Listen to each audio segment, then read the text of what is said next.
केर मूंखे अॾे सिंध पई थी सॾे। अवल अलाह अलीम आला आलम जो धणी, कादिर पंहिंजी कुदरत सी क़ाइम आहे क़दीम, वाली वाहिद वहदहू राज़िक रब रहीम, सो सारा है सचो धणी चई हमद हकीम, करे पाण करीम जोड़ूं जोड़ जहान जी। अस्सलाम वालेकुम, आऊं तव्हांजो पंहिंजो मेज़बान रिशाद जागीरानी तव्हांजे पंहिंजे प्रोग्राम सलाम सिंध में ऐं सलाम सिंध जे पेट्रन प्रोग्राम सिंध पई थी सॾे में हाज़िर थी चुको आहियां। उमेद आहे तव्हां बिल्कुलु ठीकु ठाक हूंदो, ख़ैरियत सां हूंदो, मज़े में हूंदो, करार में हूंदो ऐं मिट माइटनि सां गॾु हूंदो, रिश्ता मज़बूत हूंदा तव्हांजा, कमज़ोर थियण ॾिजो महिरबानी करे। रिश्ता ख़बर अथव कमज़ोर कॾहिं थींदा आहिनि? उहे तॾहिं थींदा आहिनि जॾहिं तव्हां ॿिनि रिश्तनि जी जेकॾहिं ॻाल्हि कयूं, के बि ॿ रिश्ता, पोइ भाउ भेण जो रिश्तो हुजे, ज़ाल मुड़ुस जो रिश्तो हुजे, महबूब आशिक़ जो रिश्तो हुजे, कहिड़ो बि रिश्तो हुजे, उहे कमज़ोर तॾहिं थींदा आहिनि जॾहिं हिकिड़ो माण्हू सही ॻाल्हाए न सघंदो आहे ऐं ॿियो माण्हू वरी सही सम्झी न सघंदो आहे। पोइ इन जे करे थोरो मसइलो थी वेंदो आहे। हिकिड़ो माण्हू सही ॻाल्हाए न सघंदो आहे, ॿियो सही सम्झी न सघंदो आहे। सो जॾहिं बि अहिड़े क़िस्म जो को मामिलो थिए या तव्हां सम्झो त असांजी ॻाल्हि कोई नथो सम्झे, त पोइ तव्हां पाण खे पाण सम्झण जी कोशिशि कयो। पाण खे सम्झंदव, तव्हांखे सम्झ में ॻाल्हि अची वेंदी त मुंहिंजी ॻाल्हि छो नथो कोई सम्झे। पाण खे जाचण जी कोशिशि कजो, तव्हां में का ख़ामी त न रहिजी वई आहे, तव्हां में का उणाई त न आहे, तव्हां में का ॻाल्हि खुटियल त न आहे जंहिंजे करे माण्हू तव्हां खां थोरो लवाइनि था, पासीरा थी विया आहिनि, माण्हू तव्हां सां हाणे उहे हुजतूं, उहे मोहबतूं, उहे कुर्ब नथा वञनि। थोरो जाचो ज़रूरु। सुहिणी ॻाल्हि हिकिड़ी कंदा आहियूं कान का, ऐं उनखां पोइ वरी पाण मारुनि जी ॻाल्हि कंदा आहियूं, पंहिंजनि देश वासियुनि जी ॻाल्हि कंदा आहियूं। मारू मुंहिंजा अञा ताईं दरबदर आहिनि, कैंपुनि मां थोरी घटिताई थी आहे, कुझु माण्हू वापसि विया आहिनि पंहिंजनि पंहिंजनि माॻनि मां, पर अञा कुझु माण्हू आहिनि जेकी तरसियल आहिनि। इन ॾिस में हिकिड़ी ॻाल्हि वरी ॿी थिए थी त खोड़ सारा माण्हू चवनि था त चूंडूं करायूं वञनि। सो बिलावल भुट्टो ज़रदारी साहिब जो कल्ह बयानु मूं ॾिठो पए ऐं ॿुधो पए उनखे, त उन चयो पए, ॾाढी सुठी ॻाल्हि आई आहे, उन चयो पए त 6 महीना घटि में घटि सियासत खे माना हरूभरू छेड़णु न घुरिजे, सियासत ते न ॻाल्हाइणु घुरिजे, छो त हिन वक़्तु तकलीफ़ में आहियूं असीं। ऐं बिलावल भुट्टो ज़रदारी साहिब अॼुकल्ह ॾाढो मूंखे लॻे थो त जेको स्ट्रॉन्ग स्टाइल आहे हुनजो ॻाल्हाइण जो, ऐं अमेरिका में बि मुख़्तलिफ़ जेकी हुन जूं मुलाक़ातूं आहिनि उन मां मूंखे अंदाज़ो लॻे थो त कुझु नओं थियण वारो आहे। ऐं उते जेका असांजी पाकिस्तान जी जेका साख़ आहे उहा बहाल करण जी हर भरपूर कोशिशि करे थो ऐं सुठो बि लॻे थो। पढ़ियल लिखियलु छोकिरो आहे ऐं सुठे तरीक़े सां डील करे थो ऐं सुठे तरीक़े सां उते ॻाल्हाए थो, उनजे ॻाल्हाइण मां बि हू मुतासिर थियनि था। इहा ॾाढी सुठी ॻाल्हि आहे। इन खां सवाइ असीं तव्हांखे ॿुधाईंदा हलूं त ॿोॾि मुतासिर जेकी कैंपूं आहिनि उते जेकी माण्हू आहिनि उहे हाणे पाण बि तंग थी विया आहिनि त असांजी वाहुर कॾहिं थींदी।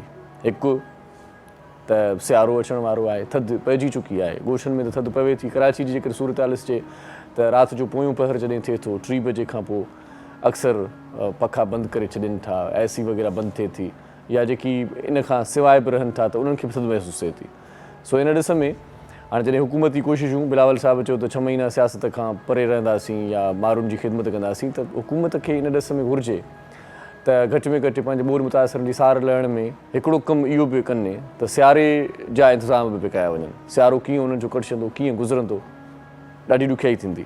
थधि पवंदी त ज़ाहिर आहे त असांजा मारू ॾाढा परेशान थींदा। हुननि जी कोशिशि आहे पंहिंजी बि त हू पंहिंजो वञनि, पंहिंजनि माॻनि न वञनि, पर मसइलो रुॻो इहो आहे त वञनि त उते छा वञी कनि। उन्हनि जा घर ठही चुका आहिनि, उन्हनि जो माल मथां मरी चुको आहे, उन्हनि जो जेको रोज़गार जो वसीलो हो, इलाही माण्हू अहिड़ा पिया आहिनि असां वटि जेकी सिर्फ़ु माल जो वापारु कंदा आहिनि, उन्हनि जी ॾेती लेती कंदा आहिनि, घर जो चरखो हलंदो आहे।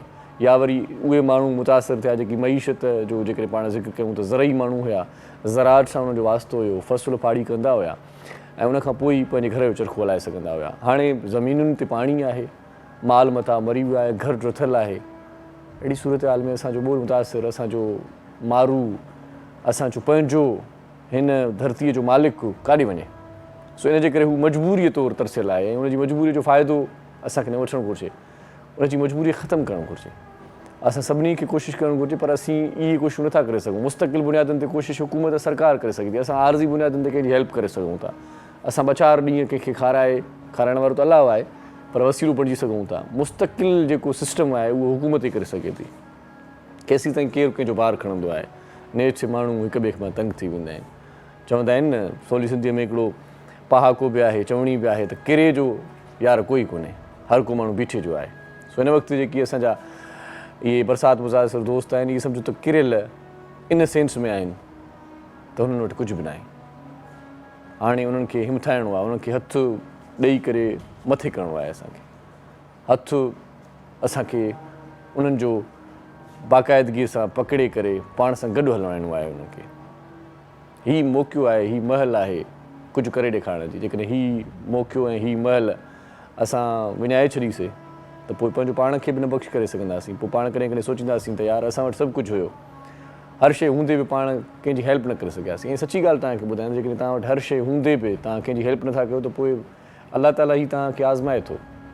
ऐं हिकिड़ी ॻाल्हि ॿी बि ॿुधायां तव्हांखे, मूं इलाही माण्हुनि खे ॾिठो आहे जेकी लखपति हूंदा हुया कुझु महीना अॻु, कुझु साल अॻु, कखपति थी विया अचानक, अलाए जो छा थी वियो।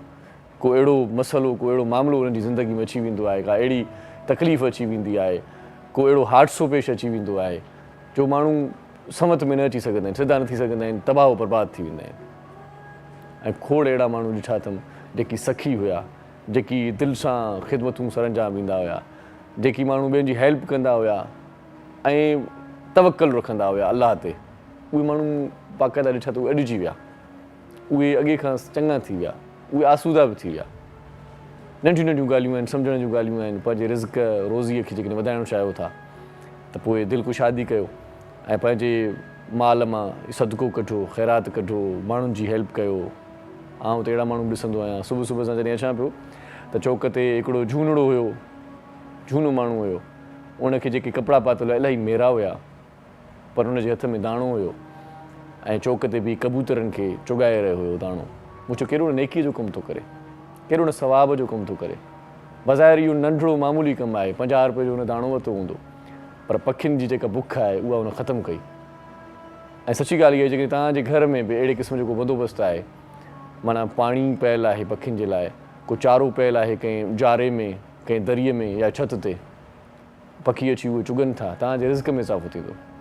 इहे जेके नंढड़ा नंढड़ा जानवर आहिनि उहे घुमंदा रहंदा आहिनि। कंहिं जेकॾहिं कुतो पालियो आहे, कंहिंजे घर में जेकॾहिं का ॿिली आहे, को ॿिलो आहे, उनजे लाइ को गोश्त वग़ैरह जो बंदोबस्तु कयूं थो जे रस्ते मां, उनखे खाराए थो न। सची ॻाल्हि आहे त इन जहिड़ी नेकी बि कान आहे। उहे कंदा कयो, नंढा नंढा कम कंदा कयो। असीं इहे नंढा नंढा कम करे पाण खे जेकॾहिं मज़ेदार बणाए सघूं था, पंहिंजी लाइफ खे जेकॾहिं सुहिणो बणाए सघूं था, त मुंहिंजे ख़्याल में हिन में को असांखे वॾो रिस्क या वॾी जेका आहे सा तकलीफ़, का वॾी मुश्किलात आहे ई कोन्हे। सो इहे नंढा नंढा कम कयो ऐं पंहिंजी ज़िंदगीअ खे ॾाढो ज़बरदस्तु बणायो। खोड़ सारी कचहरी करणी आहे तव्हां सां। अॼु पिर सैयद बनाए कम सां अॻे आहे कंहिं कमकार में, माण्हू खे कमकार हूंदा आहिनि। अॼु आउं अकेलो आहियां, अॼु तव्हांखे मूंखे ई ॿुधणो पवंदो पर असां सां गॾु शेफ़ फैसल बि हूंदो अॼोके प्रोग्राम में। उनजे स्टूडियो तरफ़ रुख़ कंदासीं। मसाको मसाला में उन ॾाढा सुठा माना ताम तयारु कया आहिनि। चिकन पसंद ते तयारु कयो अथई, वाह साईं वाह, चिकन पसंद ते, माना नालो ई ज़बरदस्तु आहे। ऐं मेहनि जी भाॼी तयारु कई अथई। सो मेहनि जी भाॼी तव्हां जेकॾहिं खाईंदा आहियो त तव्हांखे ख़बर हूंदी कीअं तयारु थींदी आहे, पर मसाको पाउडर में जेकॾहिं मेहनि जी भाॼी तयारु थिए थी वरी चवंदा टेस्ट अञा का ॿी थींदी आहे, उनजी लज़त ॿी थींदी आहे, ज़ाइक़ो ॿियो थींदो आहे। सो इहो ॾिसी वठो भला त कीअं थो ठाहे। मसाको पाउडर मार्केट में मौजूदु आहे, इहो वठिजो ऐं पोइ वरी तव्हां इहे शयूं जेके बि आहिनि ठाहिजो त तव्हांखे ख़बर पइजी वेंदी त टेस्ट में थोरो फ़र्क़ु पइजी वियो आहे।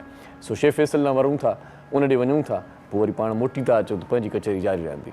अस्सलाम वालेकुम नाज़रीन, मां आहियां शेफ़ फैसल। तव्हां ॾिसो पिया कुकिंग शो। उम्मीद आहे सभु ख़ैरियत सां हूंदा। मज़ेदार रेसिपीज़ हमेशह वांगुरु खणी ईंदा आहियूं। काफ़ी सारी तव्हांजी फ़रमाइशूं बि पूरियूं कयूं आहिनि ऐं अॼु बि मज़ेदार हिकु रेसिपी ठाहियूं पिया। पसंद आहे चिकन में ठाहियूं पिया, बीफ में बि ठहंदा आहिनि ऐं मटन में बि ठहंदा आहिनि। ठीकु आहे, चिकन पसंद आहे ठाहियूं पिया। ये पसंद आहे जंहिं बि बीफ आहे, मटन आहे, चिकन आहे, लेकिन तरीक़ेकार सेम हूंदो आहे। ठीकु आहे। ऐं हीअ रेसिपी असां ठाहींदासीं। हिन में असां छा विझूं पिया, हिते असां यूज़ कंदासीं मसाको चिकन पाउडर। मसाको चिकन पाउडर तमामु बहितरीनु पाउडर आहे चिकन जो।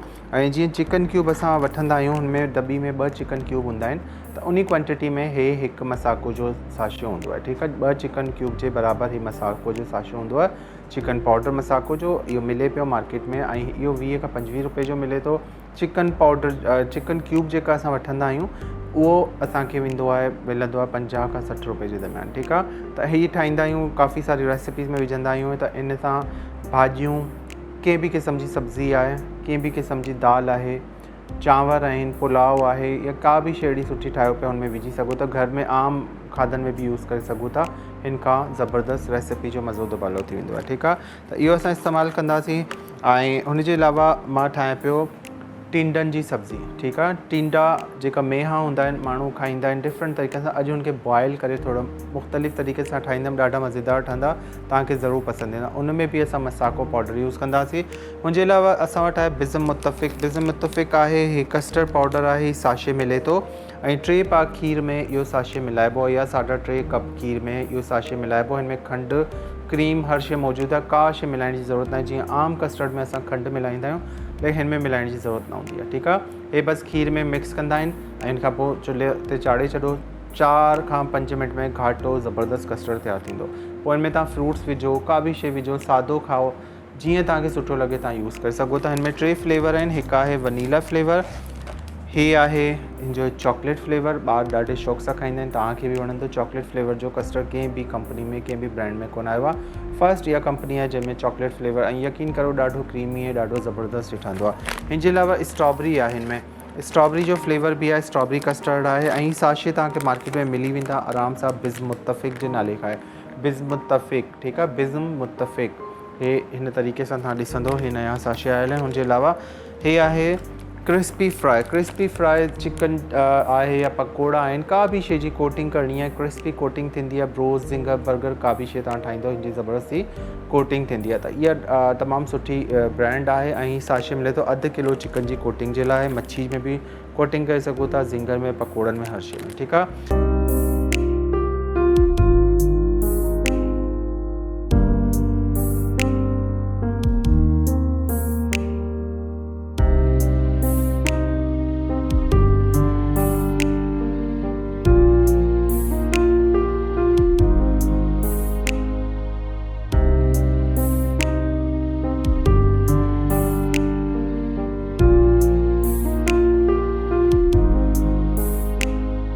यार वाह वाह, चिकन पसंदि आहे। ॾिठोसीं पहिरियों भेरो, मां त पहिरियों ज़िंदगीअ में इहो ज़बरदस्त ताम तयारु थींदे ॾिठो आहे। सो बि मसाको मसाला में, मसाको मसाला जी टेस्ट पंहिंजी आहे। वरी मेहा तयारु थिया त अञा वधीक मज़ो, माना 2 भाॼियूं हिकु महिल। सो मसाको मसालो जेकॾहिं तव्हां कॾहिं नाहे वरितो त वठी ॾिसो, पंहिंजे घर में घर वारनि खे बि ॿुधाए ॾिसो। ऐं उनखां पोइ वरी उनजी टेस्ट, उनजो ज़ाइको तव्हां जॾहिं वठंदो तव्हांखे मज़ो पाण खे बि ईंदो। वरी महिमान जेके अचनि त उन्हनि खे ॿुधाइजो ज़रूरु त हथनि में शीर ज़रूरु आहे, पर मसाको मसाला जो इहो कमाल आहे। सो शेफ़ फैसल खां पोइ वरी पाण पढ़ंदासीं रोज़ानी जीजल अख़बार। पर जीजल अख़बार खां अॻु में तव्हांखे ॿुधायां त सोशल मीडिया जूं जेकी कल्ह एक्टिविटीज़ हुयूं, उहे एक्टिविटीज़ कहिड़ियूं रहियूं। कल्ह बलोच कोमप्रस अॻवान यूसुफ मस्ती ख़ान उहो लाॾाणो करे वियो। उनजे विछोड़े ते तमामु घणी ॾुख वारी लहर सोशल मीडिया ते हुई। तमामु घणनि वॾनि राइटर्स उनखे डेडिकेशन ॾिनी ऐं बलोच कोमप्रस अॻवान जी हैसियत में हुन तमामु घणो निभायो पंहिंजनि बलोचनि सां, पंहिंजी पार्टी सां। ऐं उनजे लाॾाणे खे ख़ाल सम्झो वियो आहे त इन जे लाॾाणे खां पोइ इहो ख़ाल शायदि पुर न थी सघे। इन खां सवाइ कल्ह हिकिड़ी ॻाल्हि ॿी बि सोशल मीडिया ते ॾाढी गर्दिश कई। उहा इहा ॻाल्हि कई त सरकार हिते बोल मुतासिरनि जी वावर नथी करे, उते हरीम शाह जेका टिकटॉकर आहे उनजो मुड़ुसु आहे जुआरी। सो उन कल्ह जुआ में के 2.5-3 लख रुपया खटिया ऐं उन वक़्तु ई उहे बोल मुतासिरनि खे उन ॾेई छॾिया या उन्हनि जे नाम करे छॾिया। त कल्ह सोशल मीडिया ते इहो तमामु ज़बरदस्त सीनेरियो रहियो त माण्हुनि इहे पोस्टूं पिया लॻायूं त हुकूमत खां वधीक त सुठा इहे जुआरी माण्हू थिया। उहे माना माण्हुनि जो सेंस आहे, उहा जुआ खेॾणु का सुठी ॻाल्हि न आहे, पर जुआरीअ पंहिंजा पैसा ॾेई छॾिया बोल मुतासिरनि खे। माण्हुनि तनक़ीद जो निशानो हुकूमत खे बणायो उनजी पोस्ट खां पोइ या उनजे ऐलान खां पोइ त यार उनखां वधीक त जुआरी चङा निकिता। त घटि में घटि उन्हनि खे अहसासु त आहे त बोल मुतासिरनि जी ख़िदमत कजे। जुआ खेॾणु इंतिहाई ख़राबु ॻाल्हि आहे। इहा बि ॻाल्हि तव्हांखे ॿुधायूं, मथां वरी तव्हां वरी अॼु खां वठी जुआ शुरू कयो, इंतिहाई ख़राबु ॻाल्हि आहे। सो बहरहाल इहे कुझु शयूं हुयूं। उनखां पोइ रोज़ानी जीजल अख़बार ते पाण नज़र विझंदासीं। हीअ अख़बार हिकु ई वक़्तु शाया थींदी आहे कराची हैदराबाद सखर मां। हिन अख़बार जो chief editor doctor Abdul Karim Rajpar साहिबु आहे। ऐं हिन अख़बार में जेकी ख़बरूं हूंदियूं आहिनि हक़ सच जूं हूंदियूं आहिनि, इलाइक़े जूं ख़बरूं ऐं इलाइक़े खां ॿाहिरि जूं ख़बरूं, नेशनली इंटरनेशनली ख़बरूं, ज़राअत जूं ख़बरूं ऐं शोबिज़ जूं ख़बरूं, रांदियुनि जूं ख़बरूं तव्हां हिन अख़बार में पढ़ी सघो था। अॼोकी अख़बार छा थी चए, लीड ख़बर कहिड़ी आहे तव्हांखे मां ॿुधाईंदुसि। अख़बार में लिखियलु आहे त नेब इल्ज़ाम साबित करण में नाकाम, मरियम नवाज़ ऐं कैप्टन रिटायर्ड सफ़दर एमन फील्ड रेफरेंस मां आजा ऐं 10 सालनि जी नाअहली ऐं सज़ा ख़तमु। बिलावल भुट्टो ज़रदारी चवे थो चूंड जो मुतालबो कंदड़ बोल मुतासिरनि जी ज़िंदगीअ सां खेॾी रहिया आहिनि, सियासत खे 6 महीना परे रखियो वञे। ऐं मरियम नवाज़ वरी चवे थी त अलाह इमरान खे नाकाम ऐं नवाज़ शरीफ़ खे सुरखरू कयो। मुंहिंजी ऑडियो लीक्स में इमरान ऐं संस कोच मुलविस आहे। इन खां सवाइ जेकी ख़बरूं आहिनि त वॾे वज़ीर सां WHO वफ़द जी मुलाक़ात ॿोॾि मुतासिरनि जी मदद करण लाइ दौरे जो फ़ैसिलो। इन खां सवाइ शर्जील मेमून साहिबु चए थो त इमरान ख़ान पाकिस्तान ऐं अवाम जो दुश्मन आहे, उहो मुल्क दुश्मननि जे इशारनि ते हले पियो। ऐं इमरान ख़ान साहिबु वरी चवे थो त शहबाज़ शरीफ़ जी महिरबानी ऑडियो लीक करे ख़त जी हक़ीक़त पाण ई ॿुधाए छॾियईं। मुल्क मथां चोरनि खे मड़ियो वियो आहे, जेकी सम्झनि था असां चोरनि खे क़बूलु कंदासीं, उन्हनि खे ॿुधाइणु चाहियां थो त इहा संदन ग़लतफ़हमी आहे। ऐं नवाज़ शरीफ़ जे हवाले सां ख़बर छपियल आहे त मुल्क में वापसि अचणु चाहे थो, वापसि अचणु चाहे थो ऐं चवे थो त मुंहिंजो हिकु ॾींहुं बि ॿाहिरि रहणु ॻरू आहे। नवाज़ शरीफ़ जूं मुल्क वापसीअ लाइ तयारियूं। मरियम नवाज़ ऐं कैप्टन रिटायर्ड सफ़दर जी एवनफील्ड रेफरेंस में बरियत खां पोइ नवाज़ शरीफ़ जूं तयारियूं। नवाज़ शरीफ़ मुल्क वापसीअ लाइ वकीलनि खे जल्द अदालत सां राब्तो करण जी हिदायत करे छॾी। मतिलबु इन जो चवण जो इहो थियो त नवाज़ शरीफ़ सुतती ॾेह वरंदो ऐं पोइ वरी अमली सियासत में ॾिसूं था त कहिड़ो किरदारु अदा करे थो। इन खां सवाइ वॾे वज़ीर जे हुकूम ते अमल न थियो, मेहर तालुके जा सवें ॻोठ पाणीअ हेठि, जनरेटर ख़राबु, पंपिंग स्टेशन बंदि। इन खां सवाइ जेकी ॿियूं ख़बरूं आहिनि, राधण में ॿोॾि मुतासिर माण्हुनि जी वार न थी, सिंध हारी कमेटी जो एतिजाजी मुज़ाहिरो, धरणो टायरनि खे बाहियूं। ऐं शेख बरकियो वेझो मुख़्तलिफ़ ॻोठनि में राशन ऐं ॿियो सामान विरायो वियो आहे। महा करप्शन करे खंडर बणियल दादू शहर गंदगी जे वर चढ़ी वियो। चूंडियल नुमाइंदा ऐं कामोरा इन सॼे मामले जा ज़िम्मेवार करार, ख़ल्क़ परेशान आहे।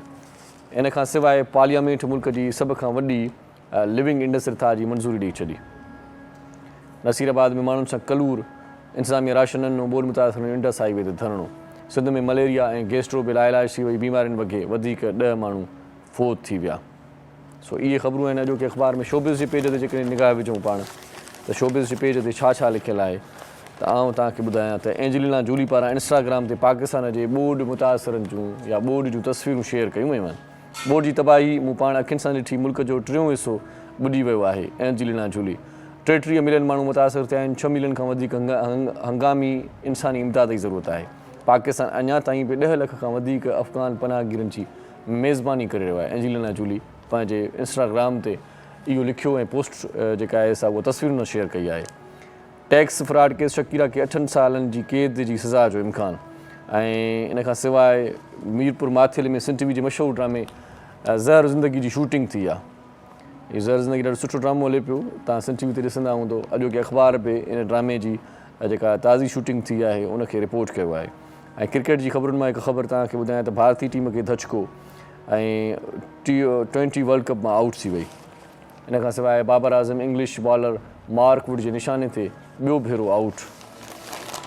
अख़बार में ख़ूबसूरत एडिटोरियल बि आहे, ॿोॾि मुतासिरनि खे पेरनि ते बीहारियो ऐं ॿिया बि सुठा कॉलम आहिनि अॼोके अख़बार में, तव्हां पढ़ी सघो था।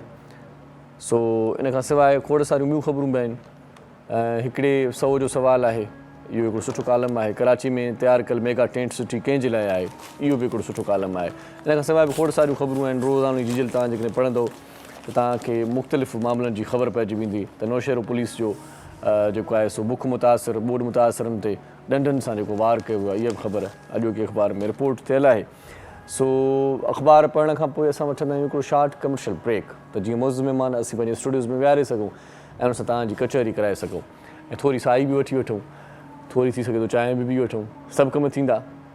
शॉर्ट कमर्शियल ब्रेक खां पोइ मोटंदासीं त कचहरी कंदासीं। तव्हां असां सां गॾु रहिजो ऐं ॾिसंदा रहिजो। तव्हांजो पंहिंजो प्रोग्राम आहे सिंध पई थी सॾे। केरु मूंखे अॾे सिंध पई थी सॾे। हाय सिंध पई थी सॾे, सिंध पई थी सॾे। तव्हां हिन प्रोग्राम में वरी शामिलु थी चुका आहियो ऐं सिंध पई थी सॾे, केरु सिंध खे अॾे, मारू विया सभु लॾे, सिंध पई थी सॾे। सो इन सॾ में सॾु ॾियणो आहे तव्हां असांखे, पंहिंजनि माण्हुनि जी मालिकी करणी आहे, हेल्प करणी आहे, वसाहिर विताहिर जेतिरो थी सघे थो। पाण को घणो कमु त नथा करे सघूं, छो त जीअं मां पहिरियां इंट्रो में बि चयो त सॼी ज़िमेदारी इहा हुकूमत जी आहे, पर पाण जेका ज़िमेदारी निभाए सघूं था उहा आहे अख़लाक़ियात जी, उहा आहे इंसानियत जी, उहा माण्हू जी ज़िमेदारी आहे। इन ज़िमेदारीअ तहत पाण जेकर उनजी हेल्प कंदासीं ऐं बहालीअ जे लाइ कोशिशूं कंदासीं त उहो ॿाहिरि जेको आहे सो कंहिं ॿिए हंधि रुलण खां बहितर आहे त पंहिंजनि माॻनि ॾे, पंहिंजनि थाकनि ॾे हू वरी वञनि ऐं उते ई वरी पंहिंजी ज़िंदगीअ जो जेको उनजो स्टाइल हुयो, उनजी रहणी करणी आहे, उनखे वरी बरक़रार रखी सघनि। सो इन हवाले सां अॼु बि तव्हां टेलीफोन करे असांजे प्रोग्राम में कॉल करे सघंदव ऐं असांखे इहो बि ॿुधाईंदो तव्हांजे इलाइक़े जी छा सूरत हाल आहे, तव्हांजे इलाइक़े में पाणी में लाथ अची चुकी आहे या न आई आहे, इन बारे में ॿुधाइजो। ऐं तव्हांखे जेका हुकूमती का मदद थी आहे, को किथे राशन मिलियो आहे, छो त दाऊं तमामु घणियूं आहिनि, सभु चवनि था मिलियो कुझु बि न आहे। जेकॾहिं कंहिंखे कुझु न मिलियो आहे त पोइ इहो किथे थो वञे सामान, इहो बि हिकिड़ो सुवालु आहे। पर तव्हां असांखे टेलीफोन करे ॿुधाईंदव, असां वरी चऊं था त वाक़ा करणु असांजे वस आहे, असां तव्हांजो आवाज़ु पहुचाईंदासीं। थी सघे थो को माण्हू वस वारो ॿुधंदो हुजे या ॾिसंदो हुजे असांखे, त तव्हांजे इलाइक़े जी सूरत हाल खां उनखे ॼाण मिली वेंदी। सो अॼोके प्रोग्राम में मौज़ महिमान पहुची चुका आहिनि। कुझु असां बरसाति सटियल जेकी असांजा मारू आहिनि उन्हनि जे हवाले सां कचहरी कंदासीं। ऐं अॼु पाण जेकी ज़ईफ़ थी चुका आहिनि, जेकी बुज़ुर्ग थी चुका आहिनि, उन्हनि खे केयर करण जी ज़रूरत आहे। उन्हनि खे पंहिंजी सिहत जो उल्को हुजणु घुरिजे, उन्हनि खे पंहिंजी सिहत जी ॻणती हुजणु घुरिजे, छो त 40 खां माण्हू जॾहिं टपे थो त पोइ मुख़्तलिफ़ बीमारियूं उनखे वकोड़े वञनि थियूं।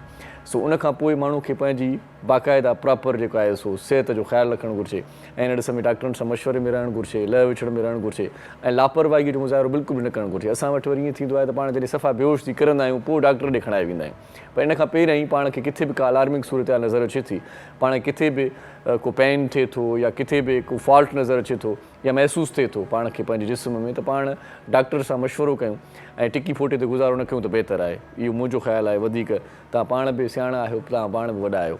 सो अॼु हिकु प्रोग्राम में मुख़्तलिफ़ मर्ज़नि ते बि ॻाल्हाईंदासीं। गैस्ट्रो वबाई सूरत अख़्तियार करे वई आहे, डेंगी जा मामला वधी विया आहिनि, मलेरिया आहे ऐं मच्छर बरसाति खां पोइ तमामु घणा थी विया आहिनि। माना मच्छरदाणी बि जेके लॻायूं था त मच्छरदाणी मां बि मच्छर माना ईअं बाक़ाइदा उलरूं था कनि। सो इन हवाले सां पाण कचहरी कंदासीं।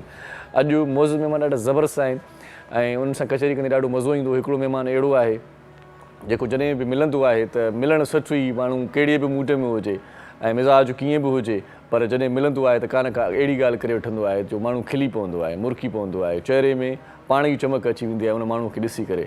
शफ़ीक़ माण्हू आहे, दोस्त माण्हू आहे, भलो माण्हू आहे, ॾाढो सुठो लेखक बि आहे। आर्ट काउंसिल कराची में हुनजो तमामु घणो ज़बरदस्त किरदारु आहे ऐं गवर्निंग बॉडी जा पाण मेंबर बि आहिनि ऐं चेयरमैन आहिनि लोक विरसा कमेटी जा। इन खां सवाइ ॾाढो सुठो हिकिड़ो चैनल आहे लीडर टीवी, उते ॾाढो सुठो प्रोग्राम बि कंदा आहिनि। लीडर टीवी जा सरवाण बि चई सघूं था। लीडर टीवीअ में तमामु घणो उन्हनि जो हिसो रहे थो ऐं मुख़्तलिफ़ वक़्तनि ते मुख़्तलिफ़ प्रोग्राम कंदे नज़र अचनि था। ऐं प्रोग्राम जॾहिं कंदा आहिनि त उन्हनि जी जेका गुफ़्तगू आहे उहा सर अंगेज़ हूंदी आहे। मां तव्हांखे पहिरियां बि कंहिं ज़माने में चयो हुयो त माण्हू ॿिनि क़िस्मनि जा थींदा आहिनि। के माण्हू अहिड़ा हूंदा आहिनि जेकी ॻाल्हाईंदा आहिनि त दिलि चवंदी आहे बसि हाणे बसि करे अलाह करे। के माण्हू अहिड़ा हूंदा आहिनि जेकी ॻाल्हाईंदा आहिनि त दिलि चवंदी आहे ॻाल्हाईंदो रहे ऐं असीं हिनखे ॿुधंदा रहूं। उन्हनि शख़्सियतुनि में जेकी ॿुधंदा रहूं, जेकी ॻाल्हाईंदा रहनि, उन्हनि माण्हुनि में इन माण्हू जो बि शुमारु थिए थो। ॾाढो सुठो लेखक बि आहे। मुख़्तलिफ़ अख़बारुनि में उनजा कॉलम्स जॾहिं बि छपा आहिनि त आउं त गौर सां पढ़ंदो आहियां ऐं यकीननि तव्हां बि पढ़ंदा हूंदो। जॾहिं आउं नाम खणंदुसि त तव्हां सम्झंदव त मां जेका ॻाल्हि कई आहे इन ॻाल्हि में को बि वाधाउ न हुयो। पर वधीक उनजो तारुफ़ ईअं ई हूंदो ॼणो पाण सिज खे आरसी ॾेखारींदासीं। सिज खे आरसी ॾेखारींदा आहियूं त पोइ ॾुखियाई थींदी आहे। सो हाणे वधीक आउं तव्हांखे माना कश्मकश में नथो रखां। नालो तव्हांखे ॿुधायां थो, डॉक्टर अयूब शेख साहिब सां गॾु आहे, हुनखे भली कार चऊं था। साईं कीअं आहियो? ठीकु आहियो? ठीकु आहे। वॾी महिरबानी तव्हांजी, लख थोरा महिरबानी। तव्हां असांजे प्रोग्राम में क़ीमती वक़्तु हुन तव्हांजो वक़्तु ॾाढो क़ीमती हूंदो आहे ऐं कमिटमेंट जा साईं पका आहिनि। चवंदा आहिनि त पोइ ईंदा आहिनि, लेकिन न अचिणो हूंदो आहे त पोइ चवंदा यार मां न अची सघूं, सॉरी। सो बहरहाल तव्हां सां कचहरी कंदे ॾाढो मज़ो ईंदो। इन खां सवाइ जीअं मां तव्हांखे ॿुधायो पिए त हेल्थ ते कचहरी कंदासीं अॼु।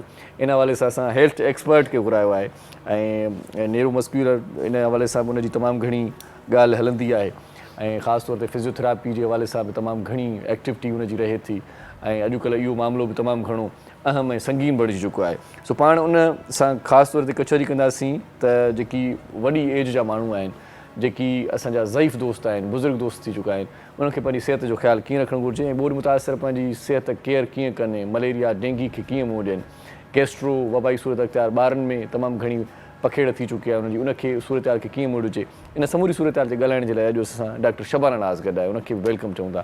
डॉक्टर साहिबा कैसी हैं? ठीकु है? बहुत शुक्रिया। वालेकुम सलाम। आप प्रोग्राम में आई। इन खां सवाइ ॾाढा सुठा कलाम ॿुधाइण जे लाइ शमन अली मीर अली साहिब जो फर्ज़ंद आहे, ॾाढो सुठो पाण बि ॻाए थो। 4 एल्बम बि उनजा अची चुका आहिनि। टिकटॉक ते ख़ासि तौर ते उनजी जेका आहे सरगर्मी एक्टिविटी तमामु घणी रहे थी। उनजा कुझु कलाम टिकटॉक ते फेमस बि थिया आहिनि।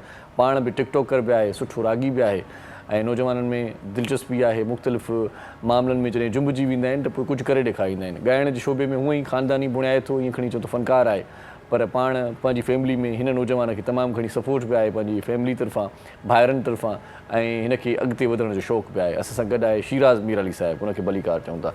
वॾी महिरबानी साईं, तव्हां असांजे प्रोग्राम में आहियो। उन सां गॾो गॾु उनजो ई दोस्त आहे शेख सलमान साहिबु, उहो बि शाइरी सां दिलचस्पी रखे थो, थोरी शाइरी सां उनजी वाबस्तगी बि आहे ऐं शाइरीअ सां लह विछड़ जे करे शाइराणो मिज़ाज बि रखे थो उन सां बि कचहरी कंदासीं उनखे भलीकार चऊं था। वॾी महिरबानी साईं तव्हां प्रोग्राम में आयो सुठा कलाम ॿुधाइण जे लाइ। फ़नकार त असां घुरायो आहे पर जेसि ताईं फ़नकार सां गॾु म्यूज़िक जो साथ नथो हुजे या राॻीअ सां गॾु को सुठो मौसीक़ार न आहे त पोइ राॻी कंहिं कम जो न रहंदो आहे। सो इन जे करे हिकिड़ो मेलाप जेको मुहबतुनि जो आहे मौसीक़ी जो जेको मेलाप आहे उस्ताद बादल राई अॼु शिराज मीर अली सां सरंजाम ॾींदो। उस्ताद बादल राई पाण ॾाढो सुठो मौसीक़ार ॾाढो सुठो कंपोज़र ऐं ॾाढो सुठो पाण बि राॻी आहे। असांजे प्रोग्राम में रोज़ जीअं हूंदो आहे असांजे घर जो भाती आहे असांजो पुराणो साथी आहे हुनखे भलीकार चऊं था। वॾी महिरबानी तव्हांजी। सो स्टार्ट वठूं था डॉक्टर अयूब शेख साहिब खां। शेख साहिब ॿोॾि मुतासिरनि लाइ छा चवंदो ऐं ख़ासि तौर ते आऊं इहा ॻाल्हि कंदुसि त आर्ट काउंसिल इन ॾिस में पंहिंजो किरदारु सरंजाम ॾिनो। मां फेसबुक ते ॾिठुमि पिए त राशन वग़ैरह बि फ़नकारनि आर्टिस्टनि खे ॾिनो वियो आहे। असल में असां सॼी सिंध लाइ त नथा करे सही। सो तंहिं इहो कयो आर्ट्स काउंसिल लाइ हुनजी गवर्निंग बॉडी सदर आहे असांजो महमद अहमद शाह। सही।